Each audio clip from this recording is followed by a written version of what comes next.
definitely is white ball cricket anyway. Oh. There's a sweep going, Rossi.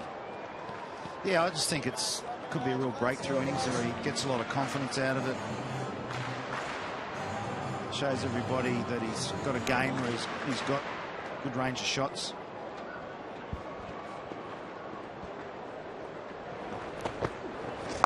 Oh, there's a sweep. Yeah, boom. Straight over the players' dugout into the members' stand. Just 13 required for the Brisbane Heat. And remember, as soon as that's accomplished, we'll be heading straight over to Optus Stadium in Perth. Oh, nice. Free bet. What do you reckon? No brainer, mate. No brainer, mate. Nobody no-brainers the hunch. Free bet time. Brain cells, go! Bookings. 3.2, much average. I like it. Both teams to score. 78% chance. Now we're talking. Corners. 10.5 per game. No team beginning with C has ever beat. I'll take it from here.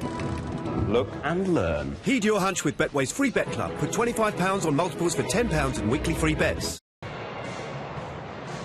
So we go straight over there. Come on, Matty Renshaw, get it done. You only need 13. Hit the split screen, don't we? I'm going to get dizzy here. Okay, well, we're going back to Perth. I'm not sure. Yeah, I think we can. Why not? Fox Cricket, you never miss a ball. He's away, Michael Klinger. And you can hear warm applause around. I'm not sure how many have filtered into the stadium there yet. 19,075 here tonight in Adelaide. Second last home game. Backward a square. That's 4. And gets there. So Renshaw. 9 to get. 14. Can he get?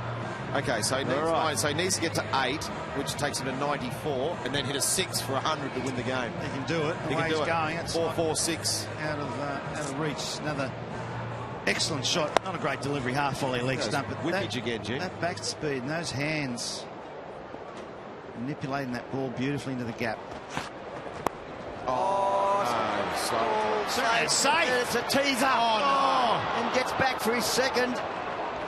Peter Siddle doing the leg work. Who was under that? Yeah, Siddle was the one running out of the circle, chasing In the it. sandpit.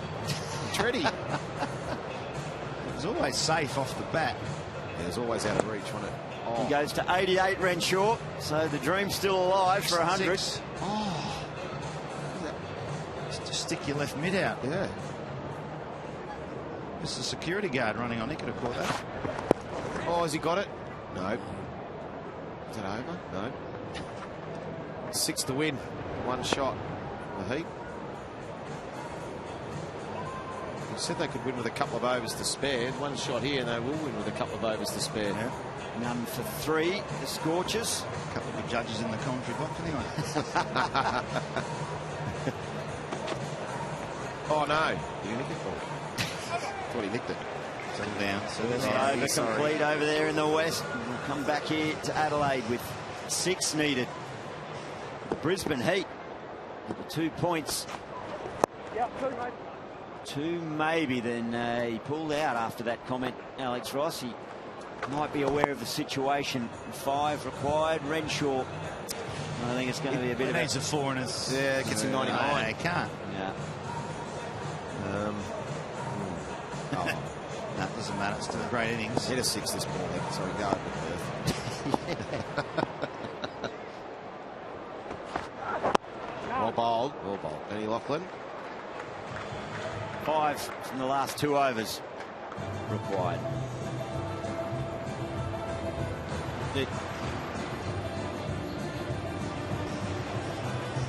Daniel Frankie Worrell roll the second over of the match over there. Haven't seen much of Warren in the tournament. Time on the sidelines. Josh Inglis. Ooh, a leading edge. Scurry through for a quick single. Move to 4. Scorchers versus the Stars. 5 needed at the Adelaide Oval. Then we'll join that match in its entirety. Peter Hanscom has the gloves on. I was talking before about the star power. Marcus Stoinis there in the slips. Maxwell, Zampa. Just 1 win for the Stars in their closing matches. 3 remaining, or 2 after tonight. We're back Adelaide and whip to the leg side, just 1. Right, finish in style, Matt Renshaw. Got to get to Perth. He deserves to finish it off here. They've been really good, the Heat. Just shows you their lineup. If a couple of them fire, you need those match winners in your side. You have those X-factor players, match winners in your team. 1 or 2 of them come off, you can win. That's why with World Cups and things coming up, I hope the Australian selectors pick those sort of guys that can win you games. You might lose a few, but they're going to win you for some brilliance. 4 out on the leg side. Peter Siddle's gone down to fine leg. Eased around the corner. He's pushing hard. Renshaw goes in to 90. Yeah, terrific innings. 90 runs off 50 balls, 9 fours, 4 sixes, strike rate 180. He'd hit 1 6 in 8 Big Bash games prior to tonight. That was 2 nights ago up at the Gabba. He banged 1 down straight.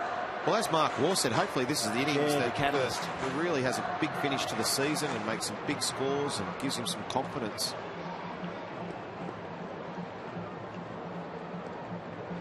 Three required.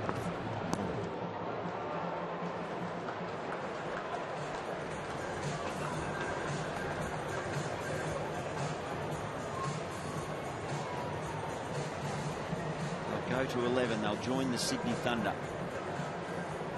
Wait and see where it all ends up with net run rates. The Heat will host the Melbourne Stars.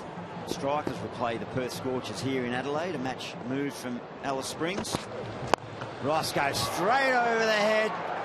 It goes all the way. Oh, that's a biggie too. And job done. The Brisbane Heat, well played. Meters. Matthew Renshaw, 90 not out of 50 deliveries. Ross, 25 off 13. And the Heat ever so slightly stay alive, and you think that's curtains for the Strikers. Yeah, great run chase that from the Brisbane Heat. They lost early wickets, but through Renshaw and McCullum, they really did do well, that partnership, and finished off here 40 off 24 balls these last 2. That's Renshaw and Ross. That was a good partnership too. 4 for 180. They've done it with 8 balls to spare. The ball comes back from the crowd. The match summary. The Strikers posted 8 for 176 off their 20. And then the Brisbane Heat, they were in trouble early, but Renshaw, brilliant. A breakthrough innings in short form cricket. And with that, on behalf of Mark Waugh, Shane Warne, say good night from Adelaide. We're going to send you over to Perth. I'm going for a Macca's Sunday. BetUK.com. Whatever the game, it's odds on, we've got it covered. Your game, your way. And right now we're giving you a £5 free bet too. For the ultimate in sports betting.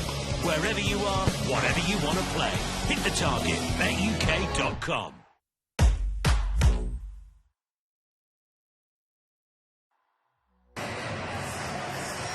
Welcome back to live Big Bash action, and our second match of the day continues at the Perth Stadium. The Melbourne Stars have won the toss and elected to bowl first. So at the crease at the moment, Perth are batting, and we have Inglis and Klinger there. They're bottom of the table, but for Stars, they're keen to get their campaign going. All right, let's hand over to our commentators. We'll be joined by Brad Hodge and Damien Fleming.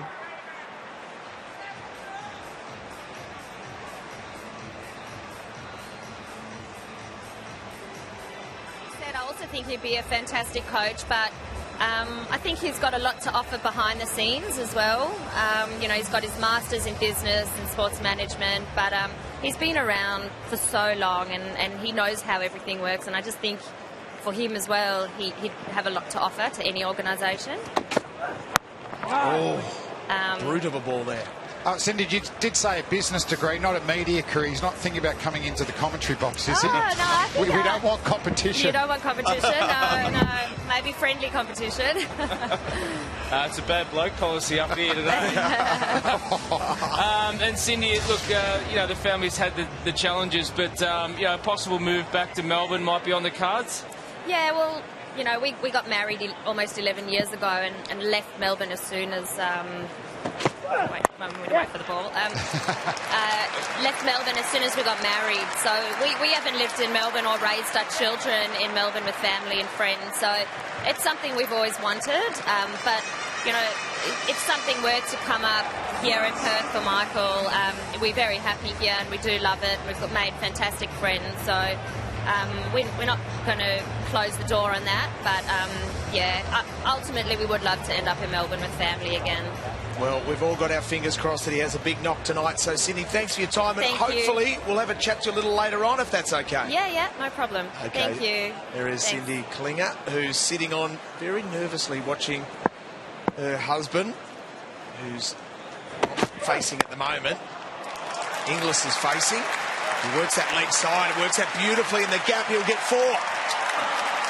Well, it's a lovely shot from Inglis. It was over-pitched by Jackson Bird. No swing on offer at the moment.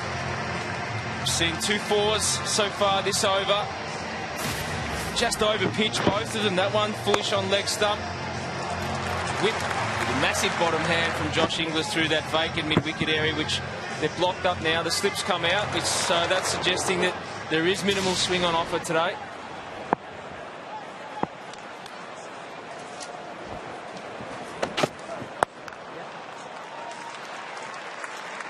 Just the one there, so that will complete the over, and that's 12 runs off the over. 3 overs, none for 21.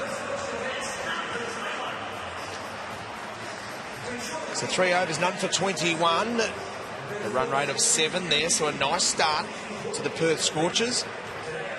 Inglis, second game back. He played early on in the tournament, then had a long time out. He's 12 off 8, and Klinger 9 off 10 at the moment.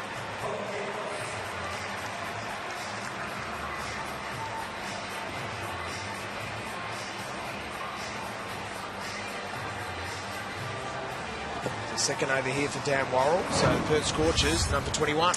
Yeah, it's interesting, Hodgie. You look out, the pitch looks nice and green. You know, good conditions for swing bowling. And we know that the Bird, you know, gets the ball shaping away from right-handers. He has failed to do that in his 2 overs. And Worrell, who's a genuine swing bowler, he bowled full, but it was generally just going on with the seam.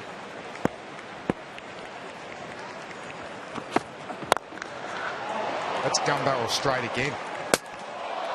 And as a batsman, Flem, when you do see bowlers that generally swing the ball, if there is no swing, as a batter, you're going straight after your partner going, we got to get after these guys today. This is our opportunity. It's a decent start here with number 21 for the Perth Scorchers. They haven't been that impressive in the power play, as you mentioned, Flem. They've been sedate, they've lost wickets, but this is the time to really get after this bowling. Inglis is being aggressive. He works out beautifully leg side and runs it down for 4. So I wonder whether Frankie Worrell actually went with his big outswinger there. And the thing is, when you're working out it's not swinging, you've got to bring your length back and get your line over to one side of the wicket and protect it. So Bird actually went fuller in his second over. I was surprised by that, and he paid for it and went for a couple of boundaries. I think Worrell needs to bring his length back a bit, and it's more that splice of the bat length that he's looking for.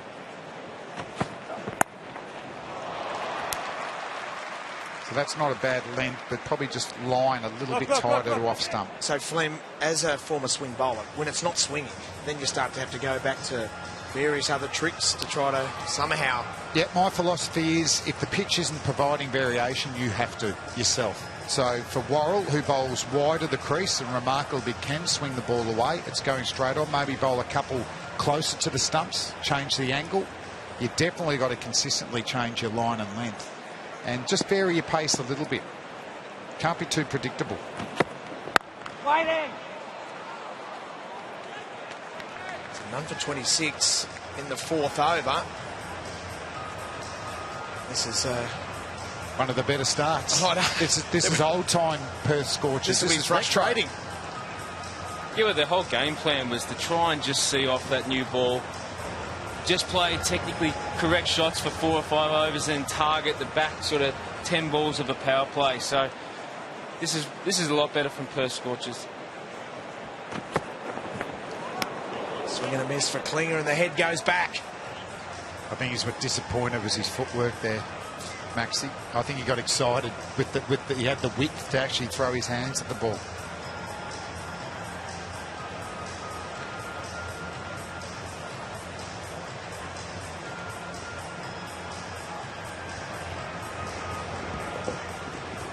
One to come in the fourth over. Melbourne Stars winning the toss, sending the Scorchers in. This has been a good partnership. Aggressive. Inglis hitting it superbly, and Klinger starting to find his touch. And hits on the up. Slashes through the covers for 4. That is a class shot from Maxi Klinger. A 4 to finish the over. It's none for 30. I've brought good grilling to Great Britain because a tasty footy match is like a juicy burger. There's 2 halves, buns, your star striker, patty, red cards, ketchup, yellow cards, mustard, corners, cheese. And to top it all off, a little bet. I'm going each way for a draw. Don't bet silly, bet savvy.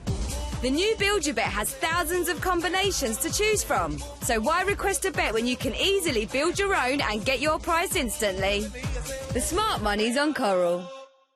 30 and Flem. Here's a man that has single-handedly changed a number of games this tournament. Oh, he's just dominating, isn't it, with bat and ball. 14 wickets at 10, economy rate under 7, best of 4 for 21. And the great thing for the Stars, they've been able to use him everywhere. Power play, middle overs, and he's also closing out the innings. So he's gone from a very good BBL player to absolute superstar in BBL 08. He loves playing, of course. He was added to the squad for the test, but missed out on selection. So the big Adonis makes his way over to Perth to play with his beloved Stars. He gets leg side there. And a leg glance with a bit of leg as well and hit. He gets 4. Just steal directed from Marcus Thornus early, short of a length. He's realised that you've got to bang the ball into the wicket with no swing. Josh Inglis is actually very good on anything short of a length. Square at the wicket, he's a short man, so he's a great cutter, great puller of the ball. So for him, you might have to adjust, pitch it up. But I think these 2 batsmen have realised the opportunity to score. This looks a fantastic wicket. Looks a really good pitch. No bat in that, so 4-leg buys. Oh, he got plenty of that. And the fielder in the deep only needed to run, say, 15 metres and couldn't do it. Well, it's just the intent, isn't it, from Josh Inglis? He's advanced down the wicket and Marcus Thornus obliged. He banged it in and got it exactly where he wanted it. Just hit high, rotated the hips and away she went. Really good batting from Inglis. He knows that Stornus would have worked out that the ball isn't swinging short of a length, and that was absolutely crunched. Oh, he goes leg, that's 4. Straight away, wasn't it? You could see the line going down leg stump. You only had to just help it on its way. So under the pump straight away, Marcus Stornus, you can see he's reflecting now. Where is it? Do I have to get the ball outside off stump? You've got plenty of catches through that point and cover region. They play a good shot, give it to them, but if it's in the air, might get yourself a catch. Well, the big smile has disappeared in 3 deliveries. Welcome back to the Big Bash.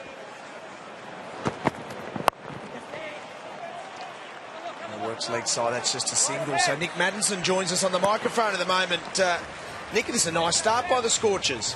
Yeah, it is. The wicket looks pretty nice, actually. It's sort of tough to get a bit of a read on from square of the wicket usually, but I think the pace in it is quite nice for batting, so really going to have to be on. I think, as you saw, the last 5 balls, we're on for, 17 runs, so it's one of those ones we've got to be really on with that line. And Matto, we've seen the effectiveness of spin at this Perth Stadium. You've put your hand up to the skipper tonight as well? I said as long as it's outside the power play, I'm never bowling there again.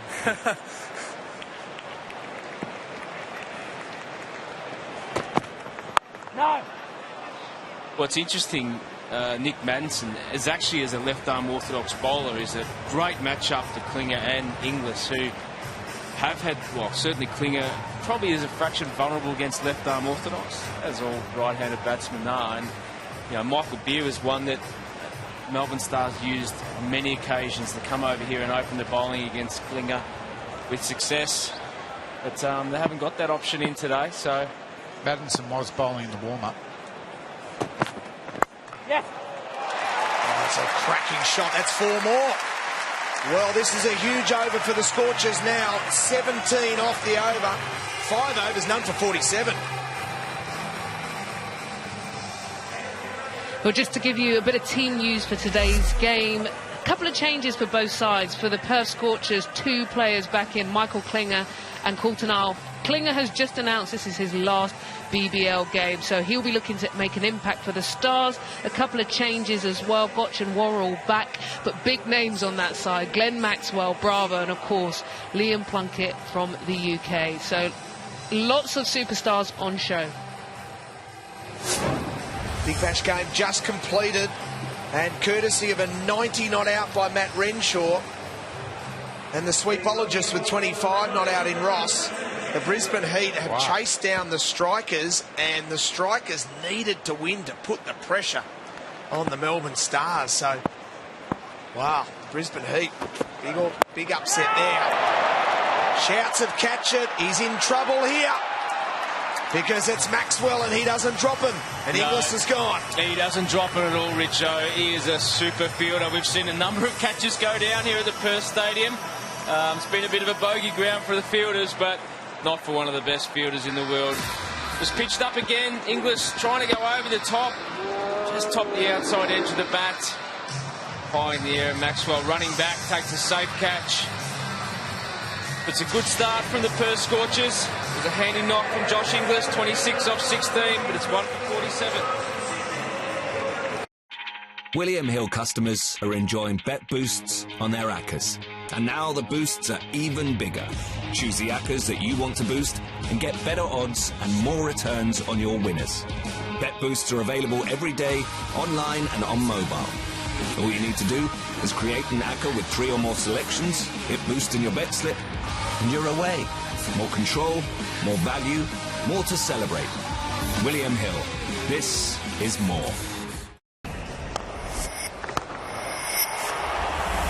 And a change in the batting lineup. Cameron Bancroft scheduled to bat at 3. Ashton Turner goes up the order. Yeah, I'm surprised by this. Turner dominated the first half of the tournament. His last 4 innings, 2, 4, 1 and 2. And getting in the power play. 309 runs for the tournament at 128. He's had a great tournament, except, as you've just stipulated, the last 4. Maybe trying to give him some more time. It might actually just be a byproduct of where they're at in the seasons. They're still searching for answers. Ashton Turner's so good in the middle order and has dominated. We've seen, you know, that's just searching for answers. 3 wins. They've tried Mitchell Marsh at 3. Cameron Bancroft, Whiteman, and this, I think they've played 21, 22 players in this competition so far. And generally, when you do that, it's so unlike Perth Scorchers, who have had such a settled lineup for many years. So we saw with the standings here, this is a massive opportunity now for the Melbourne Stars. No, it is. Opportunity to win last 3 games, get themselves a home semi-final. Win tonight just books in the semi-final berth.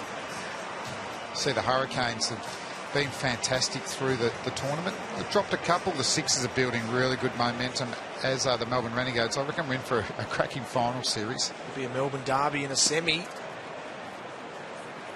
At G or Marvel Stadium be rocking on that night. That's the type of ball that Jackson Bird bowls really well. You can see that extra bounce, squared, Maxi Klinger up, thick edge. Only his 4th wicket for the tournament. He's been fantastic with his run rate, but only the 4 wickets. Yeah, he hasn't played all the games though, but he's been economical, and you just know that generally the opposition don't get off to a flyer in those first 6 overs. A little old school there. Shot his arms. I mean, we talk about the big 6s, Hodgie and all that sort of stuff, but for me as an ex-bowler, I love a good dot ball. And oh, here we go again. And we're not going to. For me, that's probably the dot ball of the night so far. Really? Yeah. Just a beautiful delivery. Batsman letting it go. No, I appreciate old school cricket at times in the Big Bash, and that was outstanding cricket. An inside edge gets a single.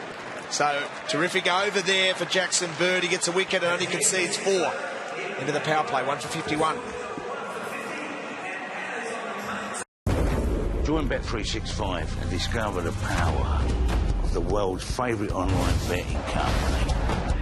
Instant match updates, in-depth analysis, live streaming. The Bet365 app is so advanced, it will blow your mind. Now please, gamble responsibly. Power play, 1 for 51 after 6 overs. Just saw Jackson Bird bowled an over that only conceded 4, got a wicket and the dot of the night. Yep, certainly. I'll be on that tonight. But, you know, as I said, I love what the Big Bash has brought to cricket, the excitement. Oh, geez, there's another contender. That might be a better dot. That's another contender because Ashton Turner's actually had a shot at that one. That's right. So that's probably gone #1 now, thanks Frankie Worrell. And for the first time tonight, Hodgie, looked like it just shaped away a little bit. Did shape and bounce. Yeah, it did shape and bounce as well. And we've seen the captain make a move. Get that slip in there. Ben Dunk, minus the gloves, moves into, looks to be about a 1.5 slip. But good shape, good bounce there from Frank. And challenge here for Ashton Turner, different role. Aggressive, down the ground and superb. He has smashed that. Well, it looks like the intent which he's going to take to the bowlers today. He's just got nothing to lose, I guess. They're down the bottom of the table and it was just stepping back to leg side, which freed up those arms, gave him the chance to hit through the line of the ball, and he's such a strong, powerful player down the ground. If he targets those areas all night, he'll be dominant. Well, this is what we saw when he hammered the Thunder for 60 not out off 36. Backed it up with 47, 43 and another 60. He was in red-hot touch. I think he was in the Ponting team of the BBL, but I think he's been dropped. Yeah, he was. And look, the difference, Ashton Turner's a great runner between the wickets, and this might have been an area which they've identified. We've seen a lot of intent from the Perth Scorchers players just to hit boundaries. It's been ... for. There hasn't been a lot of rotation and strike till later on in the innings, so this might be a real partnership which can feed each other. Michael Klinger's a good runner between the wickets, doesn't like to hit a lot of extravagant boundaries early on in his innings. Well, Michael Klinger, he's really been the king of working the ball into the gap, not getting too many dot balls. So I'd imagine he's a great batsman to bat with, Hodgie, in T20 cricket. You don't get starved at the strike at the other end. No, and you need someone like that at the other end if you're Ashton Turner and you're going to play a fraction more of an aggressive style. You need that scoreboard ticking over while you're searching for the right ball to disappear into the stands. Woo. That had something on it. Gee, that is the perfume ball. Smell a bit of leather as that goes past. And I reckon it looked a bit quicker than 132. Didn't it just? Oof. Well, that's the best dot ball for me, Clem. That's a surprise bumper. Good pace, good bounce. Caught Michael Klinger right off guard. And that's the change in what you were talking about. If you don't see the conditions suiting your style of bowling, you have to find something different, whether it be bumper, slow ball. He felt 38 then, didn't he? Yes. He gets a single off the last ball of the over, so 6 off that over. 7 overs, 1 for 57. So Klinger, a runner ball 20, and Turner 7 off 6 at the moment. So early part of their partnership, just 10 off 11 at the moment, and a run rate at 8.14. So a nice foundation for the Scorchers to post some total that they can finally bowl to.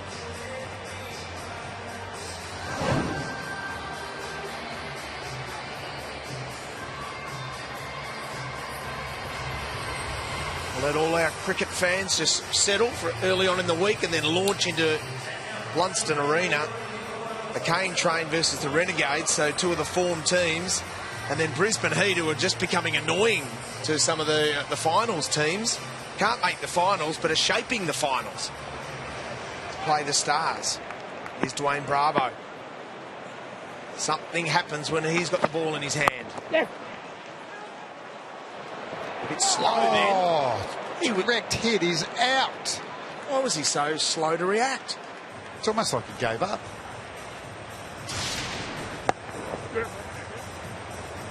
Always looked one. Oh, he's ball watching. He was ball watching. B. Hodge. Absolutely. And he conceded. Cardinal sin. Running between the wickets in any form of cricket. Bravo. The champion. He wasn't happy. That was like one of his film clips. He was unhappy. He was unhappy before the bowler had even grabbed the ball, though.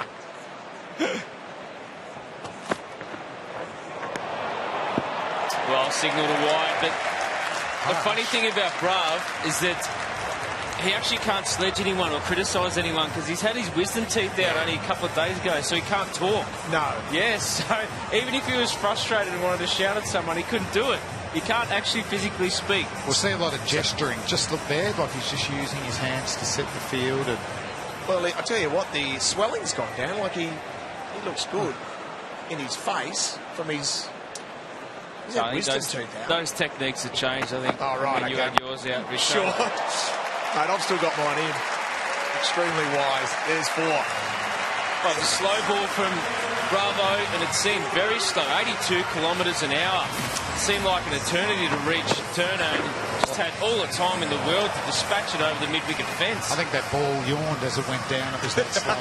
Seriously, that was the slowest ball I've ever seen him bowl. Look how much time he had. Turner.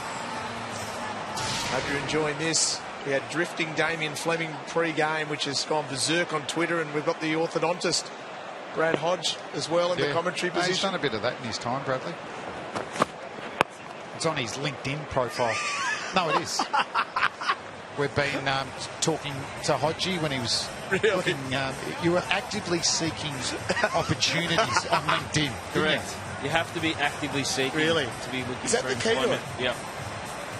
Stuffing it up. Right. Nick Maddinson is on the mic. Hey, Nick, we're hearing that Dwayne Bravo's got the wisdom teeth out. He can't talk. Yeah, he doesn't say much anyway, but I think he had them out earlier in the week. So lucky that we had probably a pretty good gap between the last couple of games. So it worked out well, but obviously not ideal for him, that's for sure. And talking about appearances, we're getting a lot of conversation on social media as well about the lip toupee you're persisting with at the moment. Yeah, what are you hearing? Well, I'm hearing mixed responses. Surrounded by clean-shaven people at the moment up here. It's got a bit of superhero villain look to it, Maddo. Yeah, sorry, I was an awful throw. Just worried there. So it started as a bet, like last year, start of last cricket season when I was at New South Wales. It started as a bet, and I got rid of it during the off-season, and I sort of, I don't know, I thought I looked a bit young, so I thought I'd go again. And now I'm sort of stuck. I don't know what to do because I've had a few mixed responses as well. So I'm thinking I might get rid of it. I don't know. Oh. Well, I'll tell you what, we've got hashtag we'll put that out Tell on Twitter. Maddo. Yeah, can we ask? Yeah, hashtag Good Tell call. Maddo, and we'll let the audience decide. Yeah. Good luck with that. No worries.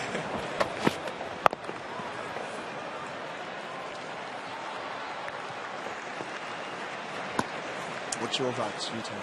Oh, I want him to keep it. Do you? Yep. Just because you want to laugh at him? No, I just think it's a bit different, isn't it? Knowing you're comfortable having a bit of facial hair, Have you done- go with it. I was more a goatee man in the mid-90s, Yeah, I bit of remember grunge. that. Yep. Yeah. Hodge goes a bit of 3-day growth, but you never had consistency, did you? Not really, no. Not with facial hair? No. Well, my first roommate, Mervyn Hughes. I mean, he was, that's the master mow himself. Dealing at elite level. Like, whew, bushy. There's things living in it. Last ball of the over here. Sweeper, so there's protection. So 9 runs from that over. 8 overs, 1 for 66.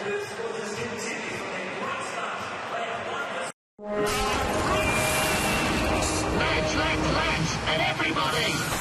Big game today, eh? With Odds Boost, you can choose which football bets you want bigger odds on. Get a free odds boost to use pre-match or in-play on all live Premier League matches at ladbrokes.com. That's wicked. No, this is wicked, mate.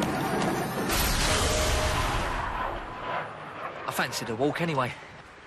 Laters. Ladbrokes, where's the Nation, please. The bucket heads get on to all the big bash games, and this is a sea of orange.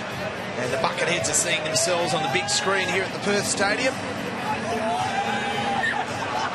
And it's good to see that the big crowd building up, haven't lost faith. Even though they can't make the finals, they still want to see their beloved Perth Scorchers get a result tonight, because there's no more passionate fans, if you know firsthand, Hodgie, because they took a particular set against you.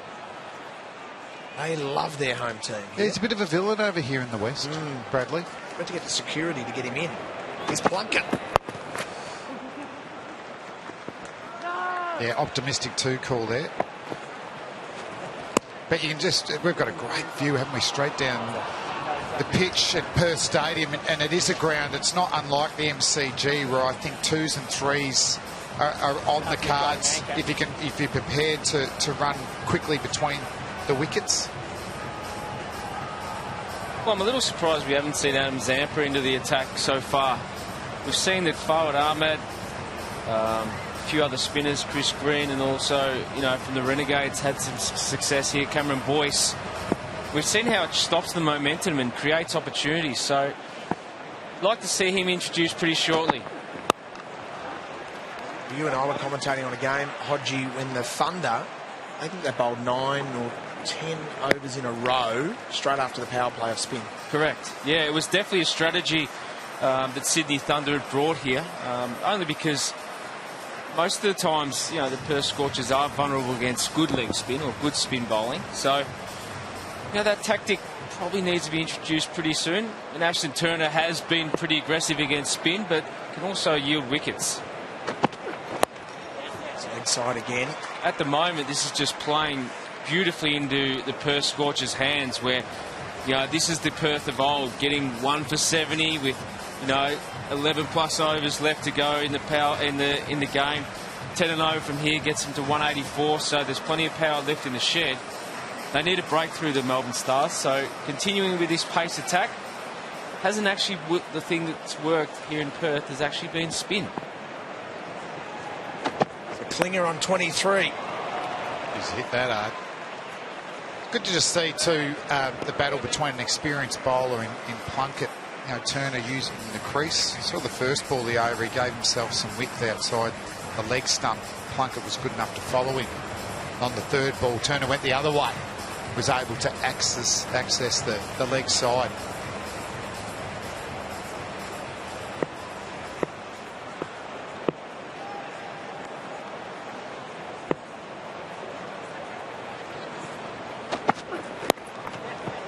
And you see that from players, Flem, because you know that it's short straight here at Perth, as it is at the Wacker, and you know most of the bowlers want to bang the ball in to get you hit square of the wicket. But if you actually give yourself some room onto the onside and carve it over that point, there's plenty of space.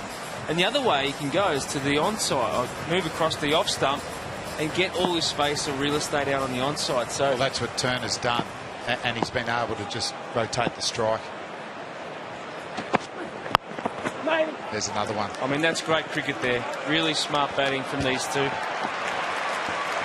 That's a very low risk 7 runs off the over. 7 off the over, 9 overs, 1 for 73. And Ryan Daniels, part of our big team here. Ryan, great to have you as part of the team, and you're alongside some Western Australian sporting royalty. Richo, they don't get much bigger in Perth than this man, Docker's superstar, Nat Fyfe, the skipper. Fyfey, thanks for joining us, mate. No worries. Big week for you, big draft ahead, the AFLX draft. You're one of the captains of the Flyers. You've got Marcus Bontempelli in your team already. Is this like a kid in a candy shop? You can choose from any of the AFL players to be on your team? Pretty much. I've seen the list of players available that we can draft later in the week. It's pretty good. It's all the best talent from across the AFL. Can you give anything away? Let's say you get first pick. Who are you going to take? I don't want to give too much away. I know Paddy Dangerfield is watching everything we do over here, but I reckon Luke Shuey, his name's on the list, and he's probably the flavour of town at the moment after his grand final performance. So if the West Coast fans let me have him, I'd like to have him. That might create civil war over here. You're going to steal one of the Eagles with your first pick, not take a Docker. That could cause some problems. Potentially. I did barrack for Collingwood in the grand final, so hopefully the Eagles supporters forgive me for that. But the only other Docker available from my team is Dave Mundy. Okay, so maybe Monday in the second round. Nice little shot there from Ashton Turner. What about the pre-season, mate? How's it going for you guys? I think everything's progressing pretty well, just keeping our heads down in Coburn. We've got 4 new players on our side come across from other clubs, particularly Rory Lobb, Jesse Hogan. They're going to add some firepower to our forward line, and there's a bit of optimism building, but at this stage we're just doing the work and getting through the pre-season. I suppose Hogan is the big one. Ross sort of said doesn't want him to be the saviour, but how is the big fella going? I suppose that's what everyone wants to know. Yeah, Jesse's going well. He's coming back from a pretty serious navicular foot injury, so he's easing his way into the pre-season. With any luck, we'll see him in full training in the next couple of weeks, but we're pretty excited. And yourself, you obviously had a pretty good season last year. A couple of years ago, you've had a Brownlow. Are you thinking that this could be a year where you get absolutely back to that peak form and maybe deliver your absolute best? Look, I hope so. I think last year in the first half of the year I played probably my career best football. An 8-week hamstring injury in the back end really ruined my season. So for me this year it's about getting through 22 games. Anything I can do to get myself through the whole season, and we'll see what sort of form I deliver. Beauty. Thanks, Nat. Thanks for joining us. Good luck this season and for the draft this week. No worries. Thanks, Ryan. Yeah, sublime talent, isn't he, Nat 5? Can imagine whatever sport that he put his mind to, he would be brilliant at. Well, you know, he's a big midfielder who can go forward and kick goals. And yeah, if he has an injury-run season, he might be adding Brownlow medal number 2. But if he was a cricketer, you know, liking his football, he'd have to be Patrick Cummins, wouldn't he? He'd be a genuine all-rounder in that fight. Or Stoinis. No, I'm pretty happy with Pat Cummins. Okay, sure. What about you? Yeah, I'm with you. that's called getting hung out to dry. Yeah, that's good sport there. I like how you win a different option. Yeah, that's right. Try to mix it up. Sure. Enjoying this being my last game for the season. No. Yeah, see, there's that movement there, Hodgie. He's actually almost getting behind the stumps. Well, it's such a good surface that there's no movement off the pitch that you can just trust your skills and your technique to, you know, anything that's thrown up by the bowler. We haven't seen a lot of variation from any of these bowlers so far. It's been pretty much stock standard, straight up and down. They're all around the same pace. I think they're just mixing a trick here, the Melbourne Stars, not getting Zampa in. Last time he played against them,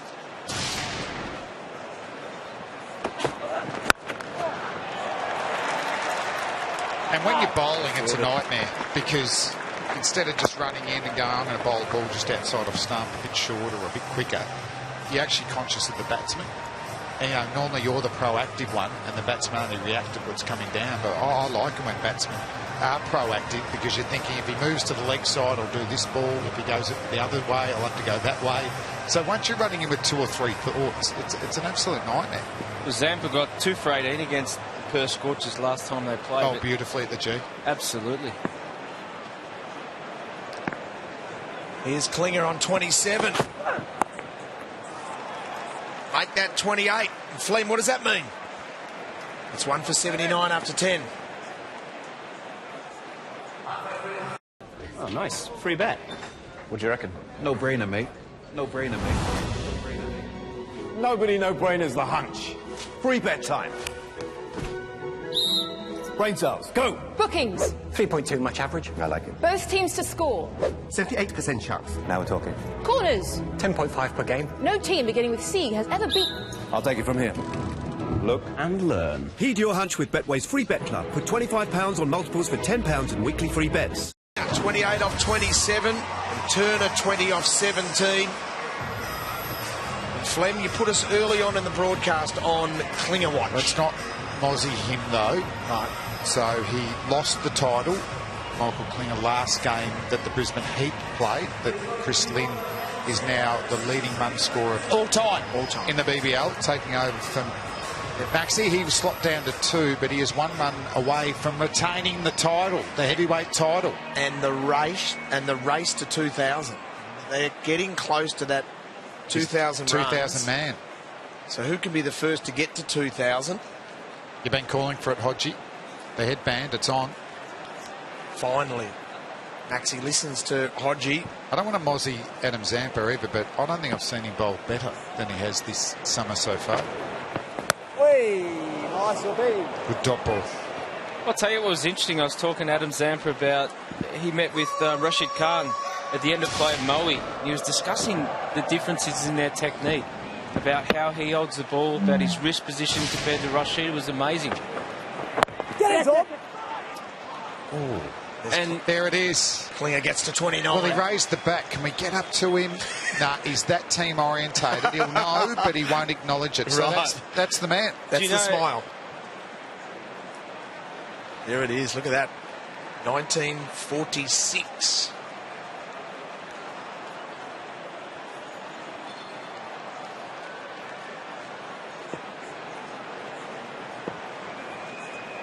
It's tonight the night. Could he get to 2,000 runs with a big knock tonight? Well, you know what I'm more excited about, Flem?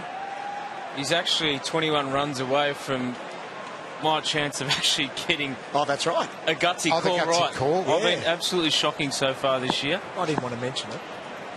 So I'm quite excited. Well, it's a gutsy call, so it's most likely not going to happen. So you shouldn't be getting it every game like Ricky Ponting does. He's one of those annoying guys. Obvious one. No, but he goes the obvious one. Really? Yeah. It should be. It should be tough to get. It's a gutsy call.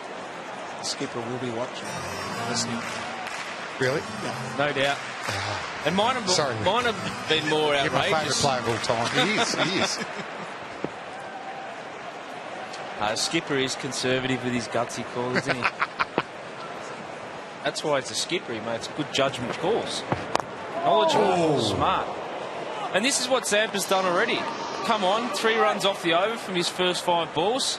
Different challenges for the batsman. He's in great form. He's bowling beautifully. They had him on straight after the power play. He's an excellent player. Oi!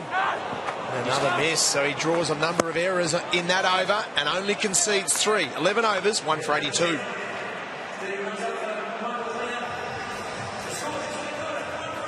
So Maxwell having a chat to Zampa. He'd be very happy with his first over. Takes the headband off as he gets his hat on. 9 overs to go. 8 and over, 154. I reckon Scorchers want a little bit more than that.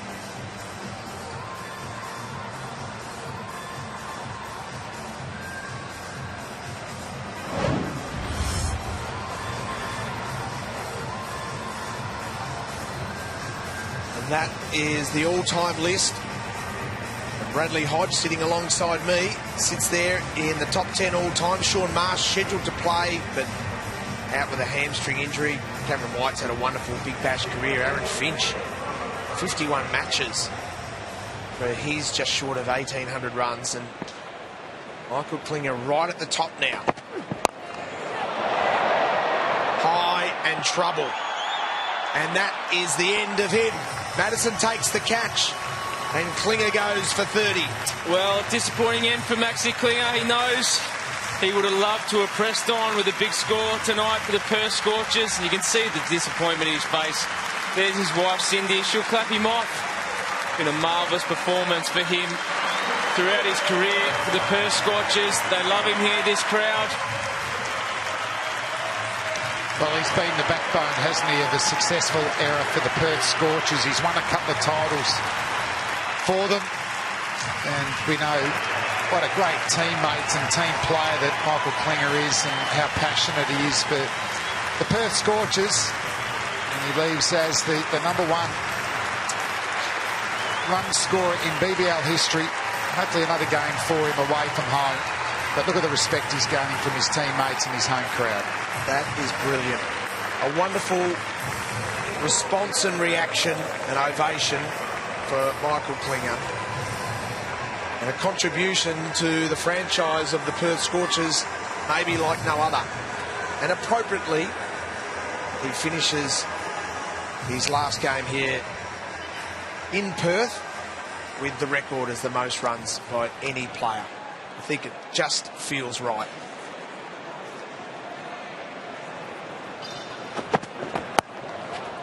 Cameron Bancroft has come in.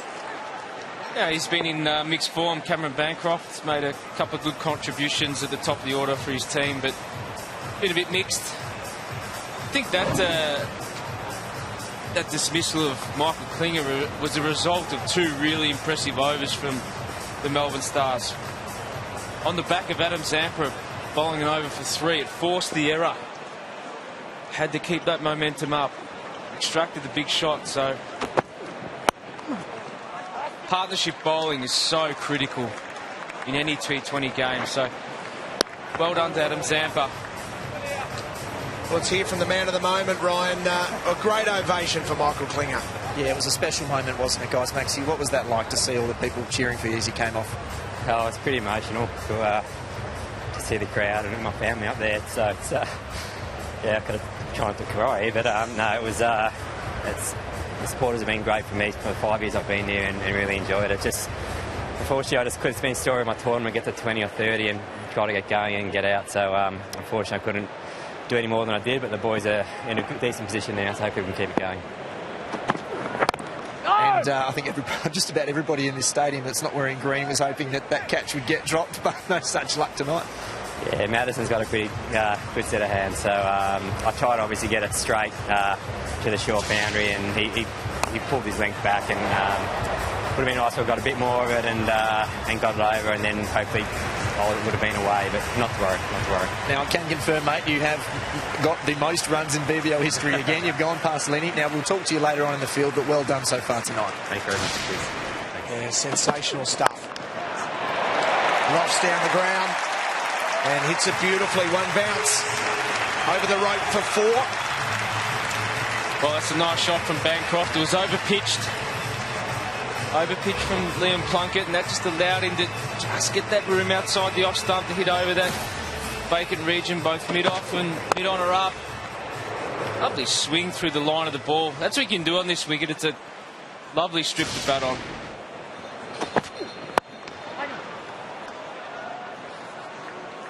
That's the end of the over. 12 overs complete. 2 for 87.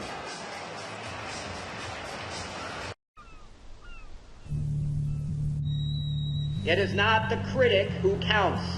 The credit belongs to the man who is actually in the arena, who knows great enthusiasms, the great devotions, who spends himself in a worthy cause, who at the best knows in the end the triumph of high achievement. BBL and Nickelodeon are bringing turtly awesome fun to the BBL. At selected matches this summer, fans have the chance to win the ultimate family holiday to Nickelodeon land at SeaWorld on the Gold Coast. Check out the website for all the details. That is a ripper. Mate, I'm in for that, for sure. I'm definitely checking in.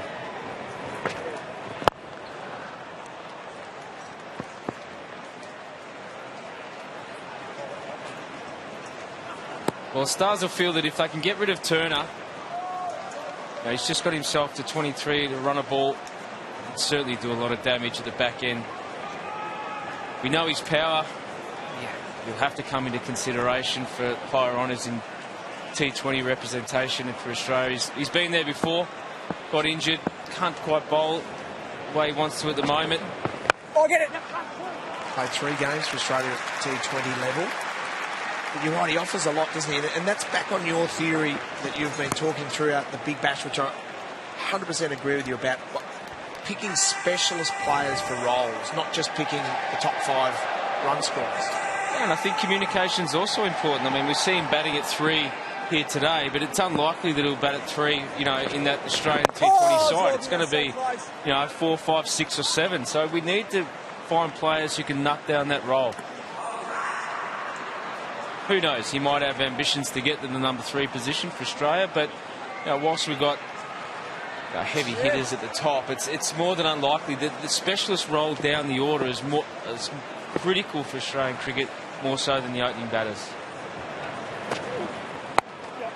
Saw up close there the Perth Scorchers wearing a special Indigenous top tonight. We'll chat about that a little later on in the program, but they look sensational. Yeah, it's great innovation, isn't it? As did the Adelaide Strikers as well today. So, yeah, they look great. Follow the footy Indigenous round. Really brings colour to the jerseys. I think that's one thing that the Big Bash has got 100% right. The colours of each team. They've done a wonderful job with it. They've nailed it. That was one of the great things of the early seasons, wasn't it? Just you could see the merchandise from the families buying and the home colours dominating the grounds. Which is your favourite, Flem? Oh, I'll tell you that green looks good on the Melbourne Stars, doesn't it? Oh, down, Yeah. Oh! It's purest green. Is it? What about you, Hodge? You played for just about every team. So We'll get that comment in a moment. 7 off the over. Tweet 2 in. for 94. Tweet in.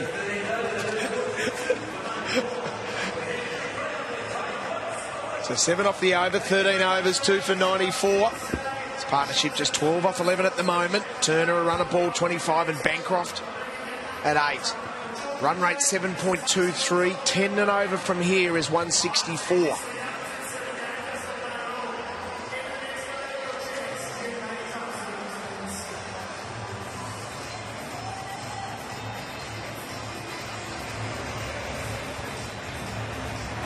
There are the Perth Scorchers in their magnificent orange. So, Hodgie, your favourite colour? Favourite outfit of all the teams you played for? Well, might be the Scorchers, I think. He's always had a bit of love for the Perth Scorchers. Right. I sense orange, strikers. Orange doesn't suit me, actually. I sense it's strikers. Look, I like strikers. I think the blue uniform's really good. I think the red of the Renegades, but Son loves Spider-Man, so I'm always... Right. And that goes well with me as well, because I'm a Demon fan. So the blue and red are right in my favourites. But my daughter, Sophie, loves the pink, the magenta of Sydney Sixers. So I haven't tested that team out yet, Flem, so I'll have to give Chippy a call and see if he can send me a shirt down or my services might for come next out year. No, but has he retired? retirement. Did you actually officially retire? You just sort of waltzed into the Look at him, Channel 7 commentary box and we've got you and we love you. But well, look, I'm still available for East Sandy. They're marching their way onto the finals. So just put that in your LinkedIn profile. Still available for BBL. What's that? Considering offers. T20 mercenary, if you need one. Seeking opportunities. Talking about the Melbourne Renegades too with Dan Christian, you're talking about that he has his Indigenous bat. That's right. the stickers. Yeah. You know, and there's probably no better promotion, is there, when Dan Christian gets him in the middle of the bat? They go miles. He's had a good tournament. Yep. Very dangerous. Good pickup from the Melbourne Renegades, but great for DC to be promoting all Indigenous awareness. Yeah, he toured England last year, captained the Indigenous Australian team. Scotty Boland was over there, plays for the Melbourne Stars. Well, that's a great shot. Certainly hits the middle of the bat there, and that's what Turner can do. Well, that's another great example of just using the depth of the crease. Ashton Turner just stepping back. And the slow ball again from Dwayne Bravo just had enormous time. And this is what he's done so far today. You can see using the depth of the crease, trying to change the thinking patterns or the momentum of these Melbourne Stars bowlers. And so far he's been able to do it, well, with outstanding skill, really. It's just manipulating the ball into the gaps. And that's what you have to do at number 3. When you come in at the back end of the power play, you'll go in with an aggressive mindset, and then once you get out of that play, you have to go with a running mindset. Hit the ball into the gaps, find the bad ball. When you see it, put it away. But he's been able to work that crease to try and manipulate the ball to where he wants to go. So halfway through the 14th over, Scotty Boland you mentioned. Yep. Can't get a game. No, he's having an unbelievable Sheffield Shield season. Remarkable to think he can't get a game. Played a lot of white ball cricket for Australia too, Scotty, but the balance, spin playing a big part, isn't it? BBL 08. Would he be starting to look around for other opportunities for another franchise in the future if he can't get a game at the start? Well, maybe you know more than I know. Well, I'm too good of a player to be sitting in the grandstand. It is tough, isn't it, that with the lists. The Renegades one night talking to Chris Tremaine and John Holland and just thinking there's times where they'd be playing for other teams. Yep. Now Bancroft joins in, well fielded though. Well, there's been no better list than this one, has there? The Perth Scorchers we saw in the first game. John Richardson, who represents his country, couldn't even get a game. In the first game, that was a big mistake. That was playing Kadir ahead of him at the Renegades' home ground. But it was the fact that they rated him their 4th seam. In T20 cricket. T20. Still. But, but you get the security of a contract, but sometimes it can hurt you, isn't it? See, Sam Harper wasn't part of the original Melbourne Renegades list, got in with injury, and he's had a fine tournament. After 14, it's 2 for 104. William Hill customers are enjoying bet boosts on their ACCAs. And now the boosts are even bigger. Choose the ACCAs that you want to boost and get better odds and more returns on your winners. Bet boosts are available every day, online and on mobile. All you need to do is create an ACCA with 3 or more selections, hit boost in your bet slip, and you're away. More control, more value, more to celebrate. William Hill. This is more. Well, the crowd never cease to amaze at the furnace. They love their Perth Scorchers and they still come and support. Love to see their team do well. But they're going to have to play well from here. 10 and over gets their team to 162, but the Melbourne Stars have put the brakes on in the last few overs. Adam Zampa, 9 for 10 off his 2.1 overs. Absolutely stacks to that and murders it into the stand. Well, that's a quality shot from Cameron Bancroft. Just shimmied down the wicket. Was over-pitched by Zampa. Little turn on this wicket. Crunch. Have some of that. Oh, that's good footwork, isn't it? And just slightly got himself towards the leg side so he can take a big swing and free those arms. Well, ball could come back from Zampa. They'll want to. They'll get him.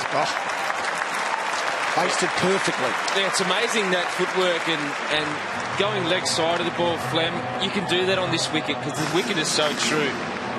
Come over to the eastern seaboard and there's a few of the wickets that may just hold. You're going to find yourself in trouble with that, but you can just get a great swing of the bat through the line here in Perth, and it's a short straight hit. Also, Zampa, not a big leg spinner. Mainly toppies and wrong-uns. Catches all. No, the most important thing is the length, isn't it? When Adam Zampa's getting the ball into the wicket, hitting the top of the stumps, challenging the pads, challenging the stumps, he's dangerous.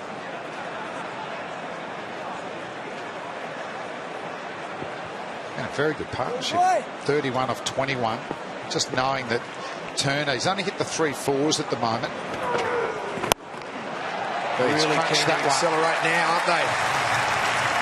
That's the 4th one, Richo. And he didn't get enough of it either. I think if he gets in the middle of the bat, it might be coming upstairs here. We might get a catch. Well, that's what he did to Stephen O'Keefe every time he overpitched.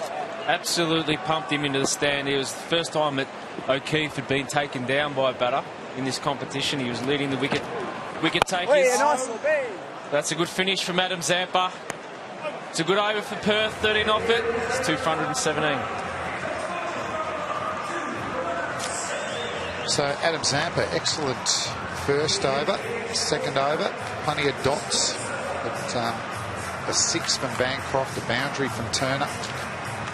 10 and over, 167 for the Scorchers. If Turner and Bancroft continue to go, they should get that easy.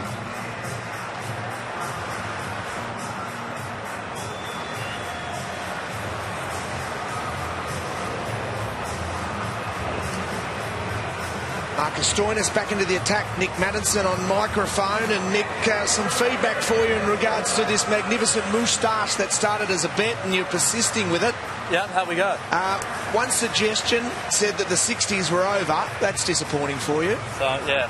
But another one's saying that you've moved to Melbourne and you really would fit in with the Melbourne hipsters. So that might be one around the Fitzroy area. Yeah. I think you're more around the Turek area, aren't you? Yeah, I am. I'm a little bit in the middle there, but I do venture over to Fitzroy. Me and Zamps love going over there for dinner and stuff. So there you go. Yeah. Maybe it is my spot. That could be your spot. So there's some feedback. What about feedback on the score? What do you guys think? Well, you tell us, buddy. 10 and over gets some 167. You happy with that? Yeah. I think it's a pretty good wicket. I think I'm more impressed with this outfield. It seems to be flying off, and I feel at times like I'm being rushed in the outfield as well.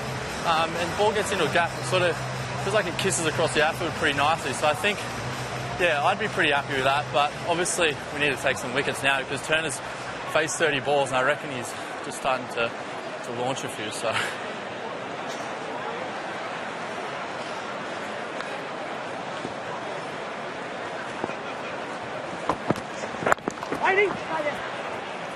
And Matto, have you picked up, like the pace and bounce of the pitch? You're mainly side on, but does it look pretty consistent? Yeah, it does. It looks like it's coming on pretty nicely. It looks like it's kissed through. The bowlers that I spoke to earlier in the innings said that the bounce was pretty consistent. It seemed to be sort of humming through nicely. So no swing? There didn't appear to be much swing? No, it was a little bit disappointing because I thought our two opening bowlers are great exponents of it. So if there was anything, we're going to be in the game. But, yeah, it's just one of those things, isn't it?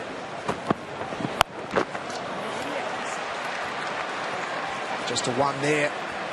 And Nick, just one more. The arm, how's the recovery going? Are you 100% now? Pretty close to. I think in terms of pain and stuff like that, it's been fine since I started playing. It's just getting used to the ball coming off the bat again. It does feel a little bit different, but it's taking some time, and I think I'm going to be quite realistic with it and just understand that it mightn't ever be the same. So it's just getting used to finding a new way and just adjusting. So, yeah, I feel when I'm batting that I'm pretty confident with it. Well, while you were chatting... shot, wasn't it? That was a beautiful shot. Turner has launched, and Nick Maddinson touched on this. Gets to about 30 and he's now starting to ready to launch. The Giant has awoken. That's probably the biggest boundary to hit. And it hasn't just gone over the rope, Hodge. It's given a crowd catch, 82 metres. Oh, not quite a crowd catch. Oh, it was a nice setup for him, wasn't it? He's expecting it. Shows you how big that boundary is. And dropped! Can you believe it? And it's Glenn Maxwell. Well, knocked me down with a feather. Well, this stadium, it must be a bogey stadium for fielders, because every time I come here and watch cricket here, at least 2 or 3 catches go down in innings, and that's the ever-reliable Glenn Maxwell, the most athletic fielder we have in the Big Bash. He was just caught off guard. It was hit with pace. It was hit hard. But you could see that he got surprised at the last minute, didn't he? That right leg just lifted for no reason. He might get another opportunity here. Yeah. Only if he's in the crowd. Oh, big over. Big over. 19 off. 2 for 136. Join Bet365 and discover the power of the world's favourite online betting company. Instant match updates, in-depth analysis, live stream. The Bet365 app is so advanced, it will blow your mind. Now please, gamble responsibly. That is a brilliant half-century from Ashton Turner, 51 off 33. And for Marcus Stoinis, he joins the Australian Test squad. He doesn't get selected. He comes back to the Big Bash. He's been player of the match on 4 occasions. He's bowled 2 overs, none for 32. Welcome back. Whoa. That hurts. Oh, what's been impressive? Oh, he slipped. No harm done there. What's been impressive from Ashton Turner is the way he's paced his innings. We've seen just multiple wickets lost from this Perth side throughout the tournament in this phase. And now this is the first time in a long time they've got a launchy pad. So worrying times for the Melbourne Stars with Ashton Turner now going at 154. It was only a couple of balls ago he was a runner ball 25. Takes one hand off and just one bounce over the rope. Doesn't get it all. And he's 55 off 34. Can you believe how hard? Have a look at that. When you look at the hang time, that's how hard he hit the ball to Glenn Maxwell, 2.24 seconds. And it was flat too, Hodgie, isn't it? Like if there were spectators in your view, you wouldn't have had time to pick up the ball. But he's in a serious bull market at the moment, Ashton Turner. His last 10 balls, 414.6444. So start buying him. Buy him now. 55 off 34. Oh, shows the touch as well now. Lofts over the top of a vacant slip. Well, it's again the unpredictability of where he's going to stand. You can see the ball before, he gave himself a fraction of room, shanked it over the top of mid-off, but again, using himself, giving himself some room on the leg side to hit over that offside. The bowler adjusts, third man's up, and you pay the price. Really, really good batting again from Ashton Turner, and that's one thing you do as a batter. You try and outsmart the bowler, and he's doing it with style. 63 off 32 is an elite partnership. And he nearly hits it back to Plunkett. And there's a good example of going the other way. Boundary, boundary, moving across to the offside, trying to dink it into the onside where the fielders are deep, they're on the boundary. Try and get it around that 30-metre circle, pick up an easy 2. Do they go the other way? Do they actually pack the offside and try and bowl wide Yorkers? Because if it's still, they've got 4 men out there, but if they don't quite get their length right, we know with his long levers, he gets that front pad out of the way, and well, he's mishit 6s at least tonight. So maybe force him to reach for the ball and hit through the offside. So have a third man, point, cover, and long off.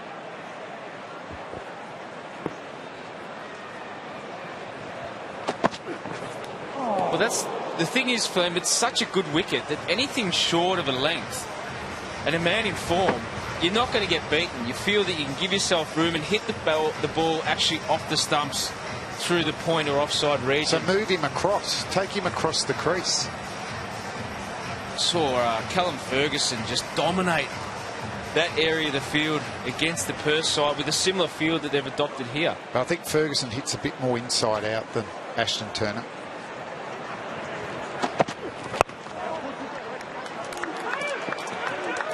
Thinking of 2, and they'll get it. Really well placed. 11 off that over. 3 overs to come. 2 for 147. Well, Ashton Turner continues to dominate this latter part of the innings, and well, they certainly needed a partnership like this. 65 off 35 balls. It's been the aggressor.